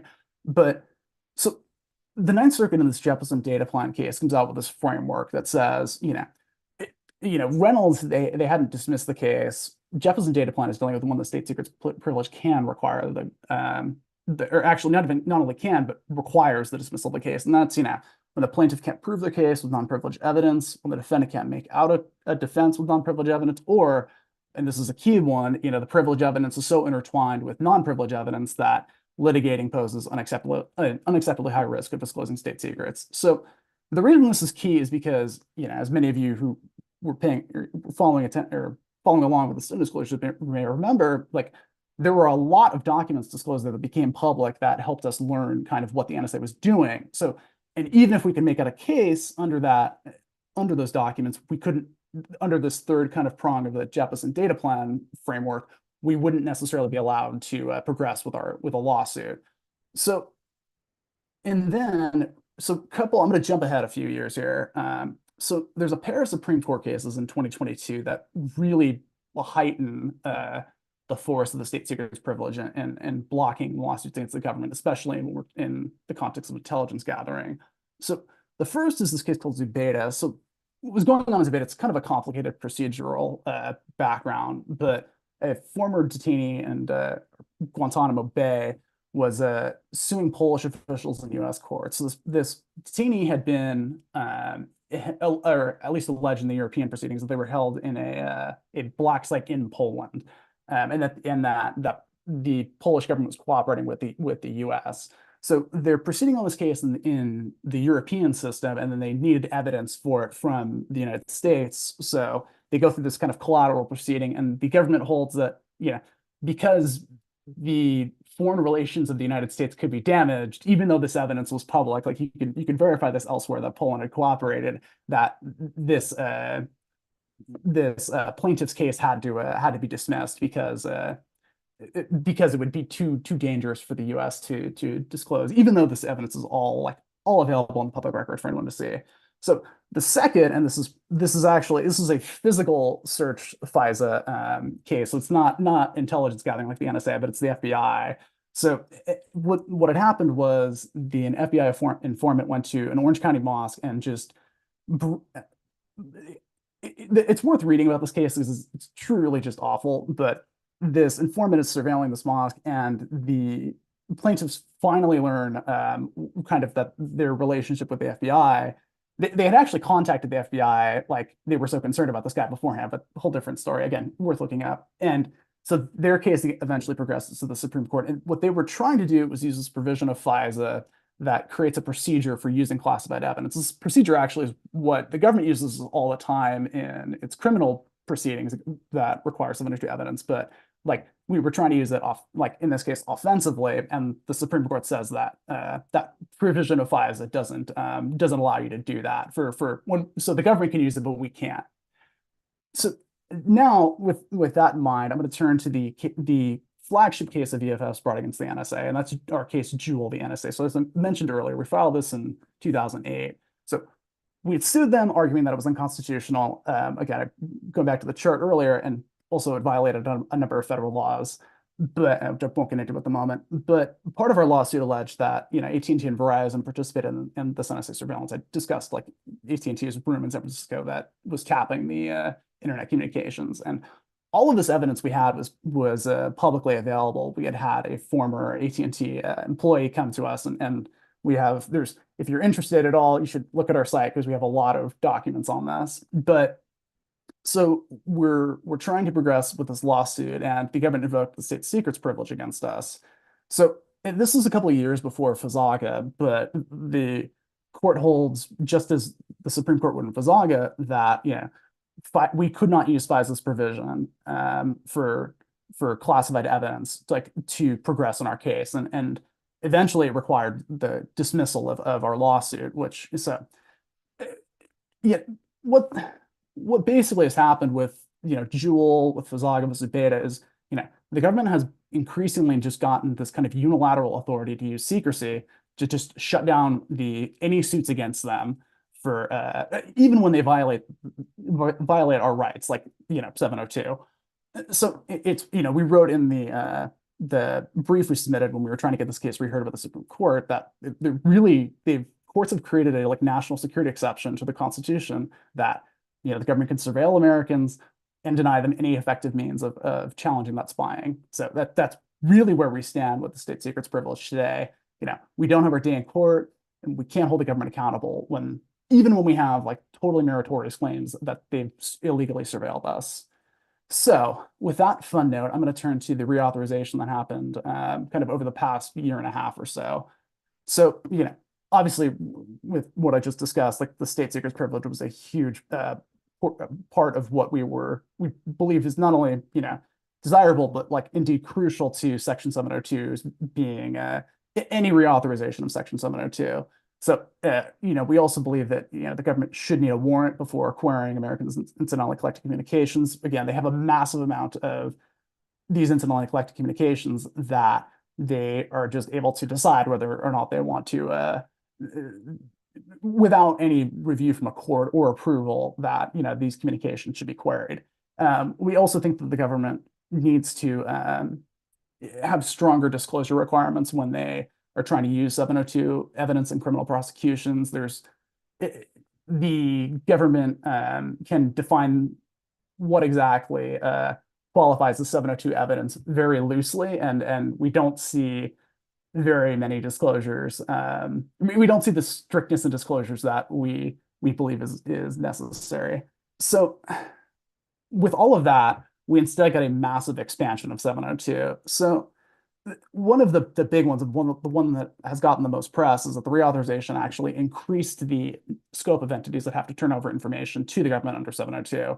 So it's written very expansively. We have a lot on this on our website, but it potentially reaches someone is now a service provider under 702 if potentially if they have access to equipment on which electronic communications travel or are stored, regardless of whether they're a direct provider. So I'll note that, previously 702 pretty much covered everyone that had access to the communications, and we've now just dramatically expanded this to include anyone with access to equipment that has the communications, which is it's a ill-defined thing, but it's the number of entities has increased almost exponentially under this new provision. FISA's definition of foreign intelligence, which I mentioned earlier, was very broad. Now includes counter narcotics. I have the definition here, but we've transformed kind of what was a largely national security focused, kind of national security counterintelligence focused act, into one that the government can now just use to surveil ordinary crime that's not foreign intelligence as any one of us would understand it. And there's another provision added that allows the government to use Section 702 to vet immigrants and those seeking asylum in the United States. So the good news, and the thing that we are pleased about, is that this is only a 2-year extension. Usually 702 extensions have been much longer, or a much greater number of years. But there was a lot of momentum to actually get a query requirement. The query adoption of the query provision actually tied in the House when it was voted on just a month ago or so. And so we're hopeful that we will have another chance to fix this and get these needed reforms very soon. So. Thanks so much, Brandon. Thanks for all the great work that EFF does, and all your attorneys, and all the awareness that you guys create around our surveillance state. Didn't we use the NSA upset our allies in Germany and elsewhere because we're also collecting data on Angela Merkel and European leaders? Is that true? That was definitely reported on. I think that might have been in the Snowden disclosures. Oh, okay. Yeah. Well, at least we're keeping people employed, so the unemployment rate could be low. As one of the comedians that participated in our previous event said, the NSA is the only organization that cares to listen. I don't know what they do with it once they hear it, but they do care to listen. So, and by the way, Brendan, we did try to get a fair and balanced reporting like Fox News. I did invite NSA to participate. I think I am the only person that hand delivered the invitation to NSA, one of the directors that was in San Francisco in 2014, asking them to participate in NSA Comedy. For somehow, they just don't have a good sense of humor, man. These people do not like comedy. I'm going to change the title of the event next year, see if they'll attract them so that they can join us and tell us about all the great work that our tax dollars are doing on their behalf. So thank you so much, Brandon. And thank everybody at EFF. I see Mike Rufo is back. Mike, are you driving? Are you situated? I'm driving, unfortunately. I'm not situated. So okay. I think you're gonna have to put me on the pause button, but it's a great program. I'm having an awesome time here with my EV, and hopefully I'll catch you. I might be able to roll in for the end. All right. Mike, also, where's your music usually hosted on so people can check it out when you're not buddy, driving? for saying that. Yeah, it's Mike Rufo, like a rare unidentified flying object, MikeRufoMusic.com.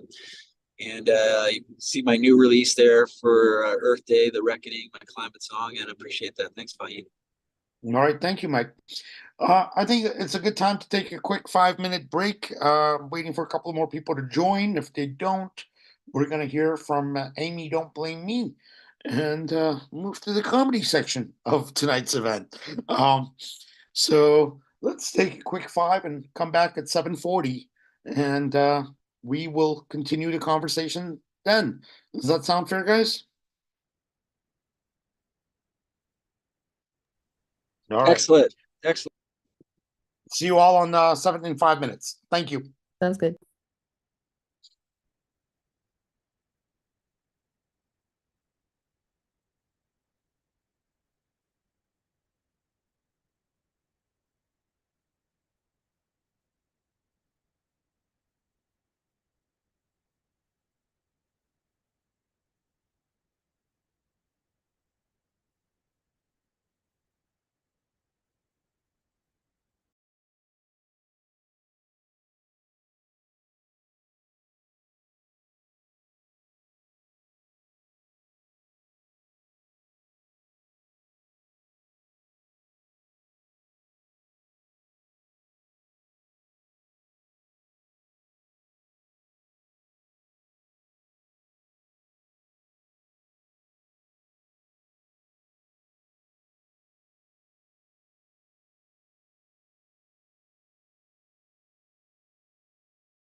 Hello.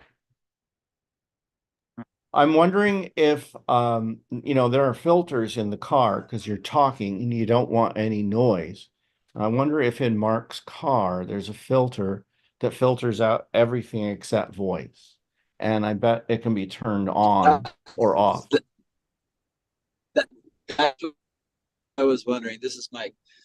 Yeah, but I'm driving right now, but I'm hoping to be settled. Time is it? Well, the comedy's going to end. How many minutes for the comedy?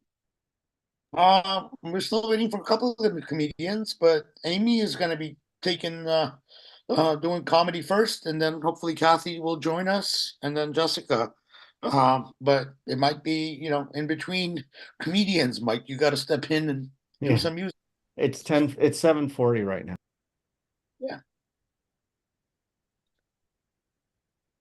Yeah, So, all we gotta it's do- tight. Vahid, is there any way, Vahid, you could just put on my new YouTube video for the reckoning as in between the comedian, or it's a climate video, and I could speak to it a little bit.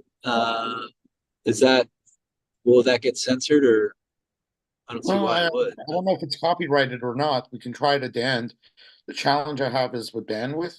I'm streaming and I'm on Zoom, and I don't know how much my computer will be able to handle. Yeah, we don't. YouTube coming in and a YouTube going out, going on Zoom. Oh, so, right. We'll just refer people to your website for them to check out your music. You've been with us on a number of events in the past, starting 11 years ago. Yeah. So you're no stranger to the crowd, and Totally. they know how to get a hold of you. And with that said, I think we should move on to Amy. Amy, are you available? Okay. Yeah. Yes, I am available. Awesome, Amy. Thank you so much for joining us. Yeah. It's so great to have you. Yeah, thanks for having me. I'm actually here to talk about how when I was much younger and naive, I had a very life-changing relationship with an older man. And it started because we matched on Tinder. I didn't even have the Tinder app, but there was a knock on my door one evening, and this mysterious, older, handsome man was there. And he told me, "We have matched on Tinder. Meet me at the Tapas bar tomorrow at 6. I'm like, I don't even have this app. I don't know what you're talking about. And he turns to me and smiles and says, "Trust me, I work for the NSA. We have matched." And as soon as I heard he worked for the NSA, I was so excited because I felt like I'm dating an American hero, like a real patriot. Like, here's someone working for the NSA, protecting our country. So I sat before him at dinner the next night, and I'm trying to be coy at first, but I couldn't help myself. I just start gushing like, "So what's it like in outer space? Like, are you an astronaut, or do you have more of an office role? And shouldn't you be working out of Houston? Oh, and was the moon landing staged?" And he looks at me and he says, "You should stop asking such silly little questions." I'm like, "How is this silly? Like, NSA, that's the space agency, right?" And he shakes his head and he said, "You should stop asking this and so many other silly questions." And then he pulls this piece of paper out of his pocket like this, and he starts to read from the paper. The paper says, "What does it mean when a guy tells you to go away? What does it mean when a guy tells you to go away and leave me alone? Guy told me to go away and leave him alone. Is he not interested? Guy not interested or just playing hard to get? He said go away. Signs you are a boring person. Are Keebler elves real? And do they have pubic hair? Can you drive a car with 2 flat tires? Can you drive a car with 3 flat tires? Can I sue if my tires got flat? How to make Ritalin at home, not meth? How to smell better?" And he puts down the paper, and I'm like, "Oh my God, they can see my internet activity from the moon." And this turned out to be a very impactful relationship. I actually wrote a self-published novel about this man. It's called 50 Shades of NSA. You can get at me after the event if you want to read it. It was very kinky, but emotionally meaningful as well. That night, he brought me back to his loft apartment overlooking a beautiful downtown skyline. He was very sophisticated, like there were posters of Marilyn Monroe and The Godfather on the wall. And then he showed me his basement dungeon, and he told me to wait there. I waited and he eventually carted down 2 television sets. He turned them on. One was playing MSNBC, nothing but MSNBC all the day. And the other one was playing Fox News. They each had their own set of headphones where I could listen to them. And he told me one of these is the bad TV. The other one of these is the good TV. I'm like, okay, so how am I supposed to know which one is which? And he shook his head and he's like, whatever you decide will shape your entire worldview. And then he left and I started watching the channels nonstop, trying to figure out which was the good TV, which was the bad TV. He comes to check on me later and I'm like, hey, this TV is a lot. Could I have like a book, something to read? So he returns and he starts just beating me over the head with like a large brick item. It really hurts. And he keeps going. When I finally stop resisting, he throws it on the ground. I look, it's the book I asked for, Harry Potter and the Sorcerer's Stone. So I started watching my MSNBC, Fox News, reading Harry Potter. Next, he comes in the dungeon and he shows me a magazine, cutout photographs of Kim Kardashian. He tells me, this is who is beautiful now. This is the only person who is beautiful. You must try to look like her. If you are unsuccessful, you can try to look like her siblings. This is what is beautiful. I'm like, okay, this is really hard. So I'm trying to look like the Kardashians, do the Harry Potter, watch MSNBC and Fox News. Finally, one night he woke me up in the middle of the night. He took away my phone. He escorted me out of his house. On the way, he took a hair sample, blood, urine sample. And he told me as he took me out of the house, he said, I will always be watching you. I was really worried that I wouldn't see him again. But 3 weeks later, he showed up to my house with a smart Sybian vibrator that runs on propane, equipped with a propane tank. And in order to use it, you actually fill out a form that provides all of your personal data. And then after that, he showed up the next day and he took away my bicycle that I was using to get everywhere. And he replaced it with an electric car that actually runs on lithium-ion batteries. The lithium was mined by child laborers in Afghanistan working for a major US conglomerate. I was like, what is this all about? Like, what's with these weird sex toys in the car? And he tells me, you must never experience pleasure without doing something to benefit the American economy. I was like, oh yes, now I understand. Thank you, Mr. NSA. That was beautiful. One weird thing though is that even though he was older and had a job, he would hit me up for money once. I was like, how much do you want? He's like, 30% of your annual income. I'm like, excuse me? He said, it's taxes. You owe me taxes. And to answer the little question you posed to Google, yes, you can go to prison for not paying taxes if you make less than 40K a year. That was a little odd, but I let it slide. And then one day he just disappeared. I never heard from him again, but I believe that he is always watching me still. And I've learned so much from him. Now I wear like those pink pussy hats as a form of political revolution. I make jokes like dump Trump, he's a drump. I tell my friends things like, you have no right to complain if you didn't vote. And then my friend will respond that her house is being foreclosed on because of the hospital put a lien on it after she had emergency surgery. And what does that have to do with voting? And I'll just give her like a dead-eyed stare and I'll just repeat like, you have no right to complain if you didn't vote. I saw that the Israeli government started putting out commercials during the Super Bowl. And like, here's the thing, I'm like a very independent-minded person. I'm like a free thinker, like a libertarian kind of free thinker. Like those guys that have "Don't Tread on Me" stickers on their coffee thermoses, like lose all my money in crypto and join a Reddit group for incels kind of free thinker.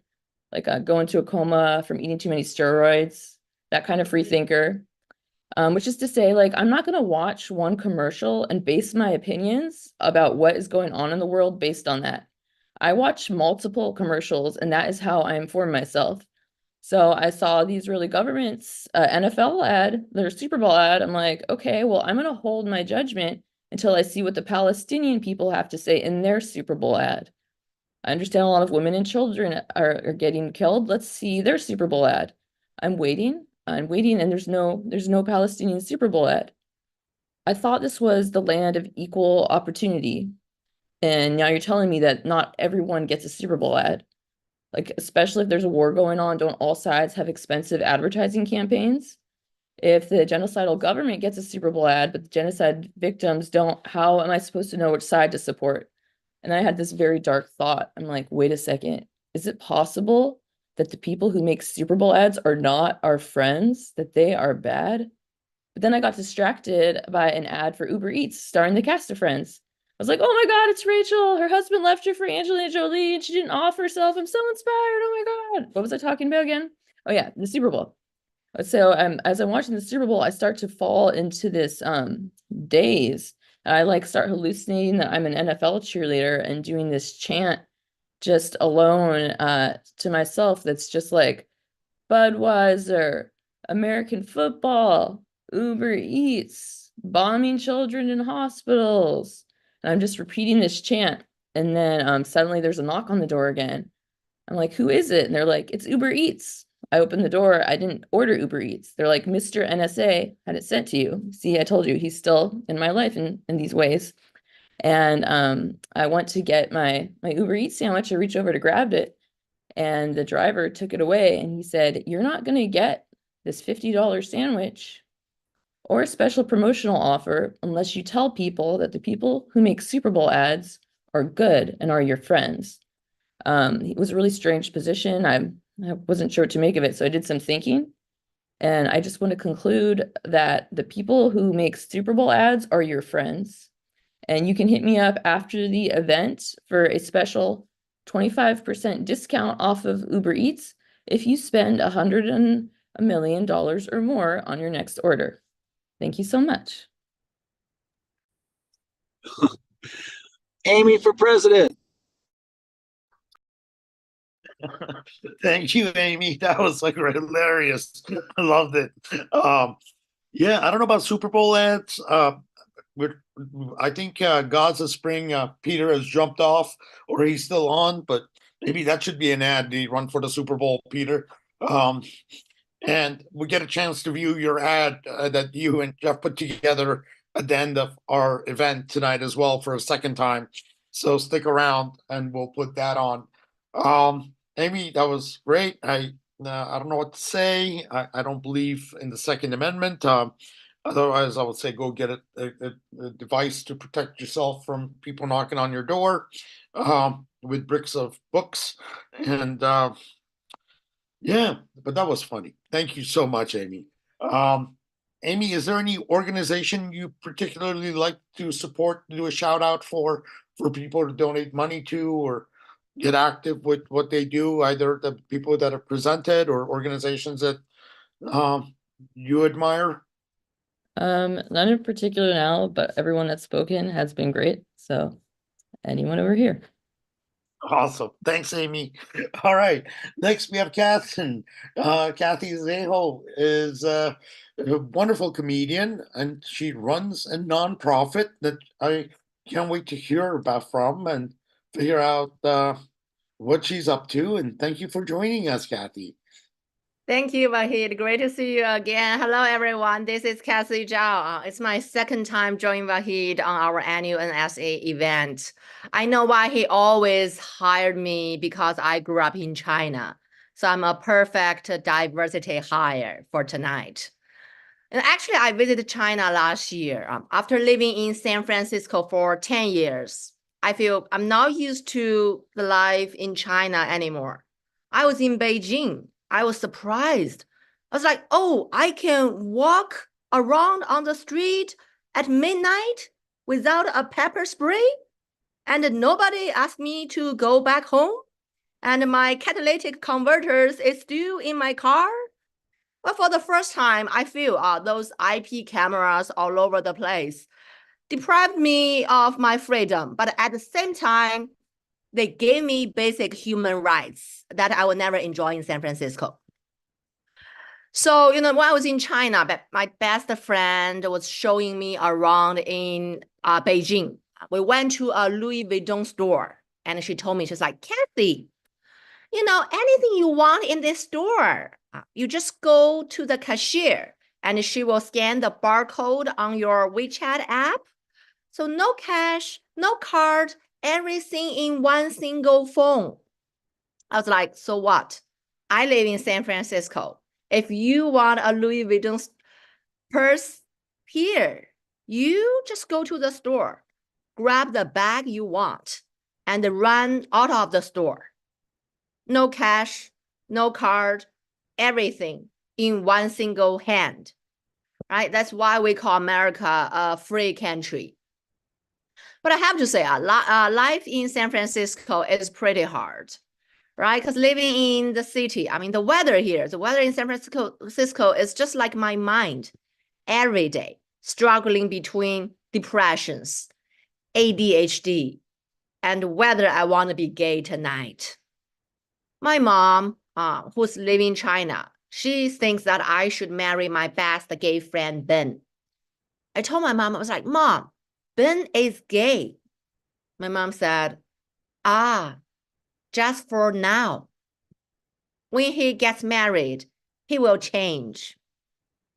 But to be honest, dating in San Francisco is really hard. I feel like I'm deprived of this basic dating human right here. Because guys in San Francisco either working in a technology company or homeless. So that makes my dating life is like one day with a mathematician, one day with a magician. And also I live in a super tiny apartment because of the high rent in the city. Like how tiny is my apartment? If Amy, you and your partner move into my bedroom tonight, you can only have 2 positions, 69 or 96. To me, that's actually 1 position because I'm dyslexic. The other day, I was walking down the street in the city. Suddenly, there's a guy, a white guy, started to yell at me, prostitute. I was very confused because normally guys just call me bitch. This guy referred me for a job with a much higher hourly rate. I got a promotion, no longer homeless. But later I figured out this guy has something in common with my mom who's living in China. You know, they both want me to go back to China. So my mom, she wants me to go back to China because I'm the only child at home for her to abuse. I'm the only child in my family because some of you might know in China, many years ago, my mom forgot to abort me. You know, when I was telling this joke in Texas last month, nobody laughed. So I told them, if you cannot do abortion here, go back to China with me. Whatever Jesus cannot help you here, China can. You know, like after I came back from China last year, my friend asked me, like, is there such a word in Chinese Mandarin means love and hate at the same time? I was like, love and hate at the same time. I don't think there's such a word in English. In Chinese, the word is my mom. I know many people are afraid that, oh, one day my mom will forget about me. I think if my mom gets Alzheimer's, we will have a better relationship.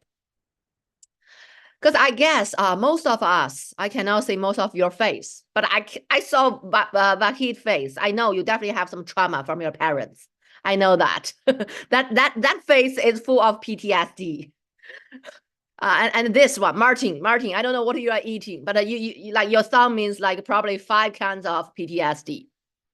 So I would suggest for our future generation, for our future children, that instead of letting them have the trauma and the PTSD, I would suggest every parent, before they become a parent, before they start a family, they should take a parental SAT, right? Those tests.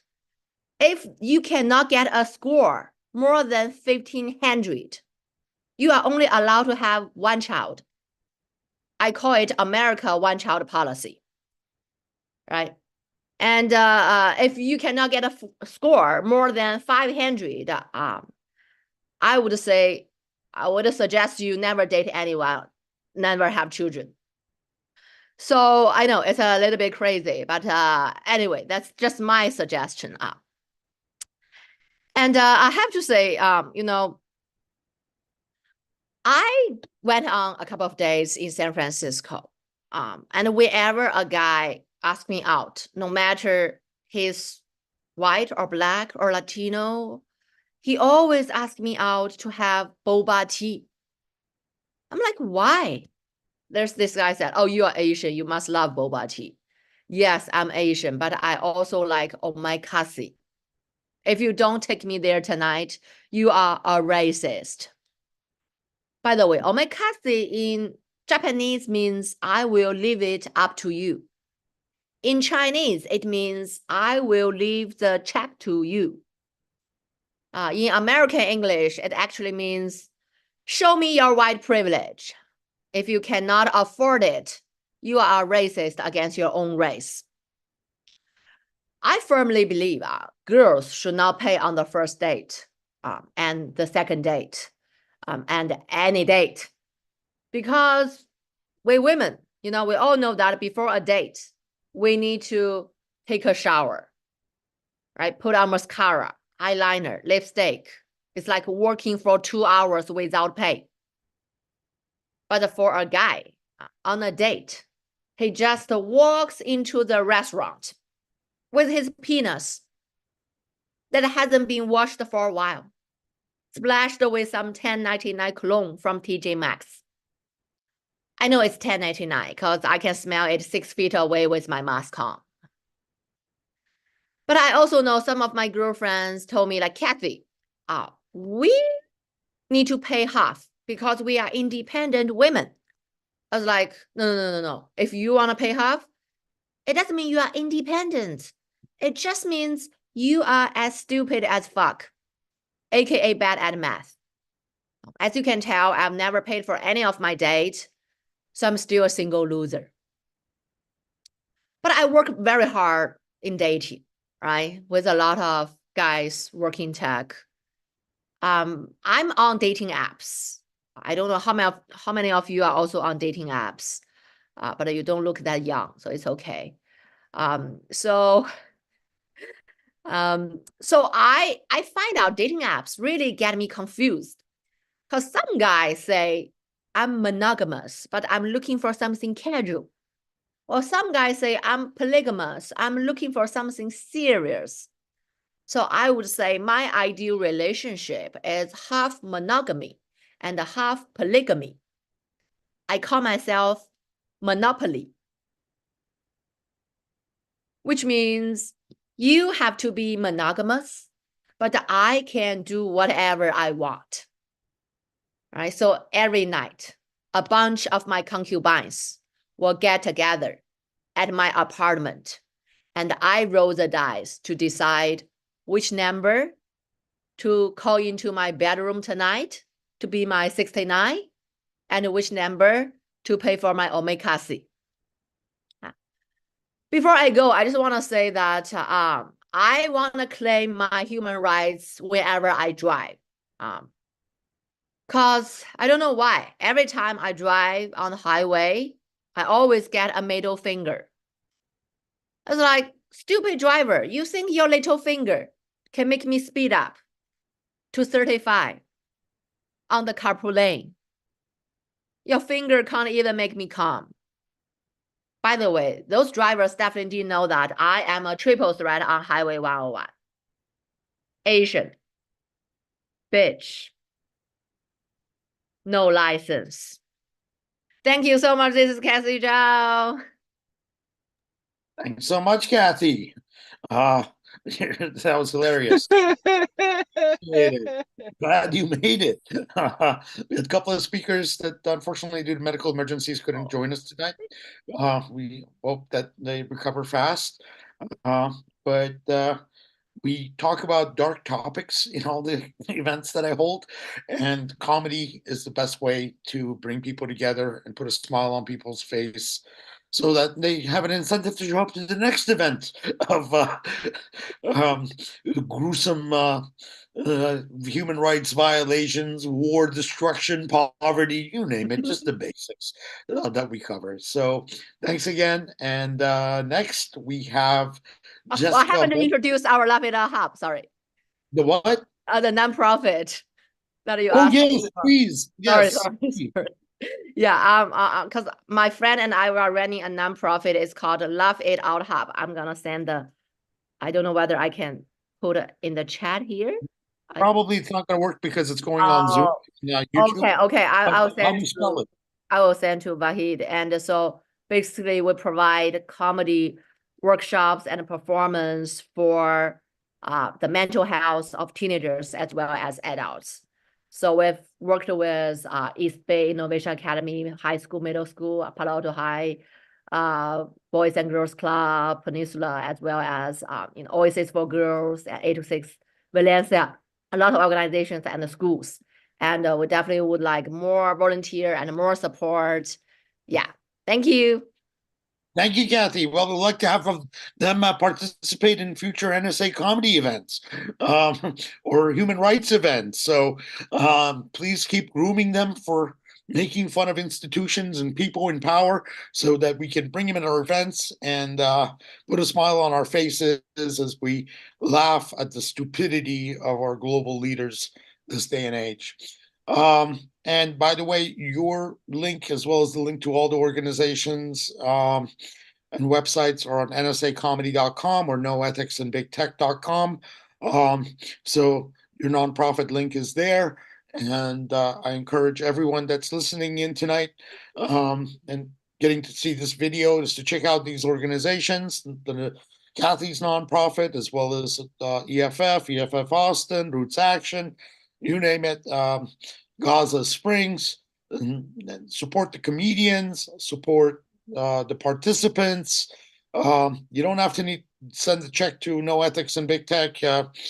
And instead, give your money to these organizations and support them. And that would be the biggest gift you could do for us. And it would be greatly appreciated. So with that, let me bring in Jessica. Can you hear me? 1 second. I might not need this now that I see where I am. Can you hear me now? Oh yeah, we can hear you. Am I screaming? No, but you got a couple of guitars, and we tried with the guitar with Mike Rufo earlier, so we might have to end up doing a song and a dance at the end. Oh yeah, well my husband's right over there, so he can play a tune for you if you need it near the end. All right. So he's the guitarist, or you? No, not me. He's a multiple things musician, all the things. I just play the piano. Like okay. Well, he's recruited for our next event. Yes. Awesome. Well, I'm glad to be here, and I'm glad that I don't have to talk about anything good news, fun topics, because as we look around, considering everything going on, shit's pretty bad. And the reason we're here in the first place, I'm just gonna launch right into discussing this dystopian hellscape we're in. And like you said, it's okay. This is why we have comedy, so we can laugh so that we don't cry. So as I look around, shit is really bad. When you open your Citizen app, I don't know if everybody knows what Citizen is, but it's that app that tells you of all the crime that's happening in your area at any given time. Super stressful. But it's bad when it alerts you and says there are 26 registered sex offenders in your area. And you look at the map and you see all the dots of all these perverts around you. And when I see these, I'm like, wow, 26? That's actually not that bad. I thought there would be at least 50. And then digging a little deeper into the perv dots on the map, I'm like, well, they're mostly pedos. So my reaction is that's good news for me, at least because I'm pushing 40. So the most dystopian silver lining living among this sea of pedos is that I'm not on their radar and I don't have any kids. So don't get me wrong, I'm not pumped about having all these pedos around, but compared to the rest of the news, it's actually pretty mild. 26, not that bad. No ethics in big tech. as this event is called. Glad to be here to reiterate that message, because facts. But when you think about it, there's no ethics in big anything, like big pharma, big banks, big oil, big penis. I mean, truly, show me a man with a big penis who knows that he has a big penis and who's using it ethically, and I will show you a family on their 5th hour of playing the game of Monopoly that doesn't end with everybody flipping out, screaming at each other, game pieces everywhere. It just won't happen, because there is no way to end the game of Monopoly organically. You either just play it forever, or somebody will flip out, and whatever holiday brought you all around the table to play this game is now ruined. And that's just that. So no wonder things are so fucked up, because like this game, this is what they had us playing as kids. I'm an elder millennial. They had us playing Monopoly. They were giving us candy cigarettes. And then I grow up and they're like, all of those things are bad. Stop it. Don't do it. Well, why'd you give us this then? Why'd you make us play this then if we're not allowed to do it? It's ridiculous. It makes no sense. Then they gave us social media. People talking to people across the globe. It's such a beautiful concept, right? So we embraced it. And then the government was like, whoa, no. We wanted you to talk, but not like that. We wanted you to like post some pictures of your food, maybe your outfit of the day, some pictures of your vacation, make your friends jealous, distract from all the terrible things we're doing. We cannot have you out here talking to each other about the truth. Like, that's not what this is for. And they essentially went, Mayday, Mayday. People are coming together as humans on TikTok. They care more about each other's well-beings than getting the new iPhone, because they know that it's built on the blood of the Congolese. Like, quick, start a multi-million-dollar campaign to smear China, ban the app so that we can buy and control it. Censorship, because humanity would be our government's downfall in this hellscape that we're in. I am no stranger to censorship. I've been censored my whole life, although I used to refer to it as being shushed, because I was always too something, like too loud, too opinionated, too whatever. My tone in itself just naturally comes off as aggressive to anybody in an authority position. So my experiences with any sort of law enforcement in high school, college, whatever, went like this. I would just say something in this sort of tone, and then the cop would be like, ma'am, there's no reason to get an attitude, ma'am, please. And I'd have to say, look, I don't have an attitude. This is just my voice. Ma'am, calm down, they would say.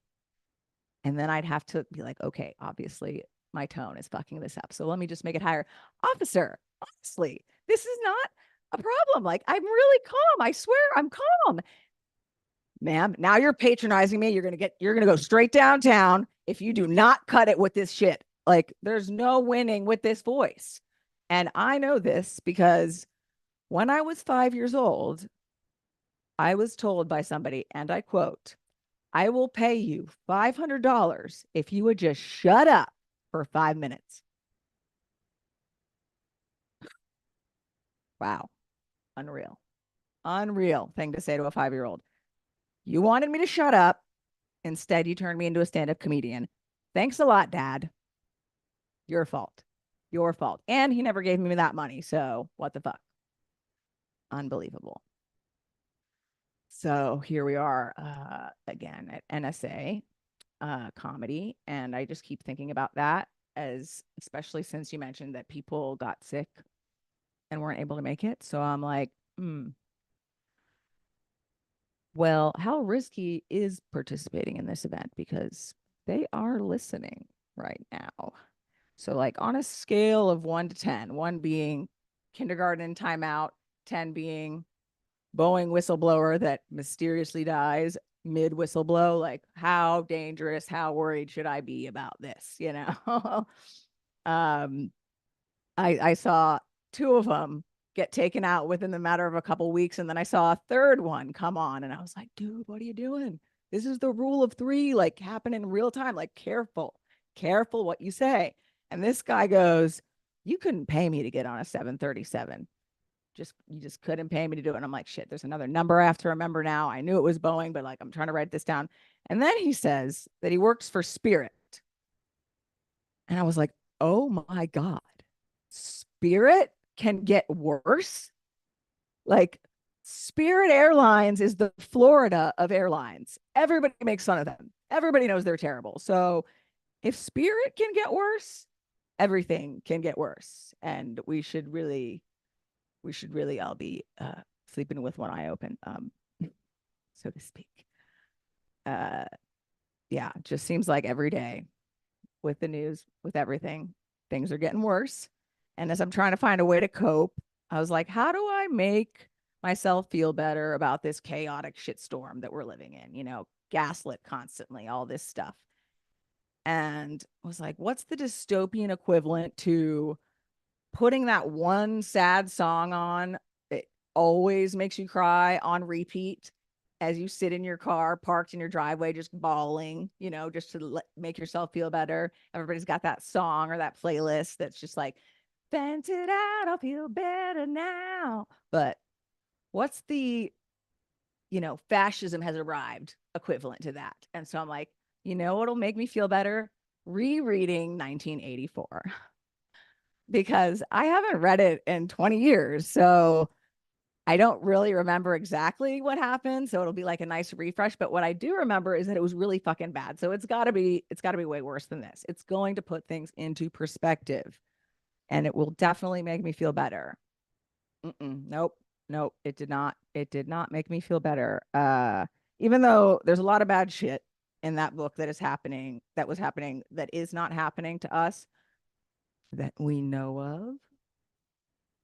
Way too many boxes are being checked off that are happening to us, like endless war, keeping people poor so that they're happy for crumbs, surveillance, gaslighting. And I got to tell you, I think our surveillance situation is worse than 1984 because in that book, they had telescreens, right? And which were essentially just like TVs on the wall. And even if there were multiples, you could maybe maneuver your way away from one so that you could have a thought to yourself in peace, which was not allowed. But our screens are in our fucking pockets. So there's no escaping that. And not even just that. We are on them constantly for everything. We're scrolling, we're emailing, we're browsing, we're texting nudes, we're all over this shit. Like you cannot avoid or escape Big Brother when he's glued to your hand. Like, what are we supposed to do? You get the VPN even. And then it's like, who owns this VPN? There's nobody to trust, you know? Paranoia spiral. Don't do it. Do not reread any of those books. Don't read any dystopian level type books, okay? Because 1984 did not end well. And that's no spoiler because everybody knows anything Orwell wrote never ended well. So usually bad news at the end. But the point is the book did end, whereas our book is still being written. So if you have not reread that, keep it that way. I did the work for us. So you don't have to. And also while we're at it, do not read Animal Farm. Just because it's a thin read does not mean it's a light read. That also ends horribly and will send you into a spiral of, hey, how could this situation possibly get any worse? Here's some fiction to let you know and really just send you over the edge. No sleep, just over. It's like basically at this point, I was like, I may as well have just conjured up Beetlejuice and expected him to come hang out and make me feel better. Like, who does that? Like somehow expecting him to comfort me and be on my side as I complain about our terrible warmongering politicians. Whereas like Beetlejuice would be like, oh my God, Bloody Blinken, Genocide Joe. These are my kind of people. How do I join? And then I'd have to be like, all right, I already brought him here. You know, it's over. It's too late. Well, Beetlejuice, it's really quite simple. All you have to do is join APAC. and then run for office. And you're almost certain to win because AIPAC, if anybody doesn't know, the American Israel Public Affairs Committee, if they fund you, 98% of their backed candidates win. So even like looking around at our politicians, like you don't even really have to be alive. You can be on the brink of death and you can still win if you're backed by AIPAC. Not only that, but once you're in, nearly impossible to get you out. You know how hard it would be to get you out? Harder than getting a mediocre white guy to stop talking about his podcast. That is how hard it would be to get Beetlejuice out of office. Yeah. That's about that. For my bringing the room down dystopia horror. So I'll just tell you a couple things before I go. I'm going to be donating any money that I make from tonight to UNRWA. If for people who don't know, it's the United Nations Relief Works Agency for Palestinian refugees, which our government, among several other Western governments, defunded because Israel called them Hamas. And if Israel says so, it must be true. So they really need help. So there's that. And you can also check out my link tree to find out more ways to help with the situation going on in Palestine, but also just everywhere, because the more that with the amount of information that I've learned about how corrupt our government is in the past 7 months, like I already thought they were bad, but whoo, boy, it got way worse and it just keeps getting worse. So essentially, you can check out that link tree. It's called We the Fucking People, because humanity should unite and come together, because nobody's free until we're all free. But as Vahid had mentioned, it should be linked on the NSA Comedy website. And all that being said, I'd like to say free Palestine, free Congo, free Sudan, free anybody else that I may have missed, because like I said, in the past 7 months, I've learned a lot. And lastly, if anything bad happens to me after this, just know I did not kill myself. I either got Boeinged or taken down by big penis. So thank you. I've been Jessica Mulder. Thank you, Jessica. Have a wonderful night. Thank you so much, Jessica. Yeah, it's so great to hear from you. I'm a huge follower of yours on TikTok. That platform has kind of gone to shit in the past few months. And it's amazing. You know, I see something like 49,000 followers you have and millions of likes, and now your content doesn't get viewed by anybody. It's No. I used to it's make the money. algorithmic bias is so good. You know, you're lucky Zoom is allowing you to be heard here. Probably a year or two, they'll block you. They hear too. No, the moment a video starts doing well, they pull it down for review. So like everything's cuts off at like 300 views. It's like the first time I finally started getting paid money to just be myself, ripped away by the social media censorship. But hey, small price to pay for not shutting up for the right causes. So yeah, no, there are a lot of people speaking up all around the globe. You know, it's not just college campuses, not just on social media. It's people demonstrating in the streets in hundreds of thousands, and yet our politicians don't give a damn. They do not. Sadly, they don't. And that's just the way the state of affairs. Want to highlight a couple of things before we go to our commercial for Gaza Spring. There's going to be another event for Hiroshima Day and Human Rights Day in August and in December. We're always in need of comedians. We're always in need of speakers for those events. And I think those are really important events. And just like this, it'll cover multiple topics. It's human rights issues, digital rights issue, women's rights issues are all fair game. And we hope that the folks that participated and organizations that participated in tonight's event will do so in future events with us. And hopefully, as Jessica said, there won't be any negative repercussions for participating in these events. But next time I'll send out a release of liability. So nobody sues me, just in case somebody goes after you. I'll be off the hook, Jessica. All right. So please support all these great organizations that participated tonight. You don't need to donate to No Ethics in Big Tech. You can donate to UNRWA. You can donate to any of these organizations that have been, we talked about. Find your favorite charity, Médecins Sans Frontières, Doctors Without Borders. Was my mom's favorite. There are a lot of great organizations out there. You know, they need our support, especially not just financial, but spreading the message and the work that they do.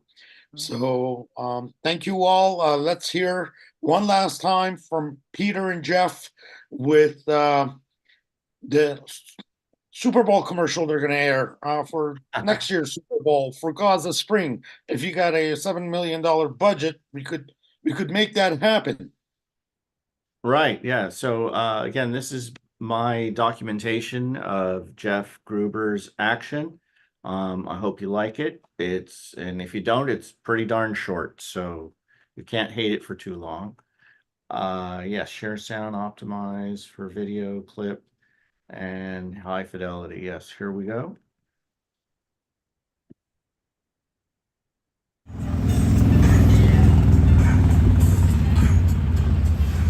It won't kill you to try it. It'll make you really, really sick, but if you can get to a hospital that hasn't been bombed or still has medicine, you'll probably live. We are bringing this imported, contaminated drinking water to the people in San Francisco. Bottled at the source, made with USA.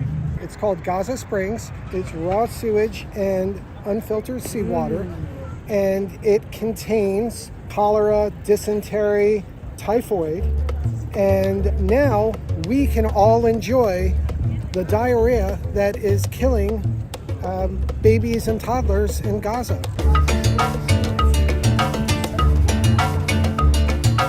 No. I'm just kidding. On our website, it says do something, and you can make a donation to the United Nations Relief and Works Agency. You can do something about this if you complain enough. If we are loud enough and we complain, and you join protests to complain outside of City Hall, etc., if you call every day to your senators and all the representatives that serve you, we can make a difference. We can impact a little bit. And if it doesn't work, then we can start setting things on fire. Do we want to do that? Probably not. So let's do it the bureaucratic way, yeah? Biden is enabling this genocide, and Biden can stop it.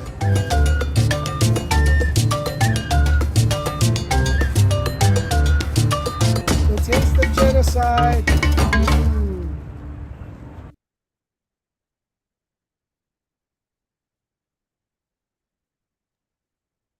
Thank you, everyone. Thank you. Peter. Have a great, wonderful rest of the evening, and see you guys at the next event. Okay, have a great night. Thank you. Bye-bye. Thank you. Thanks for having me. Thanks, guys.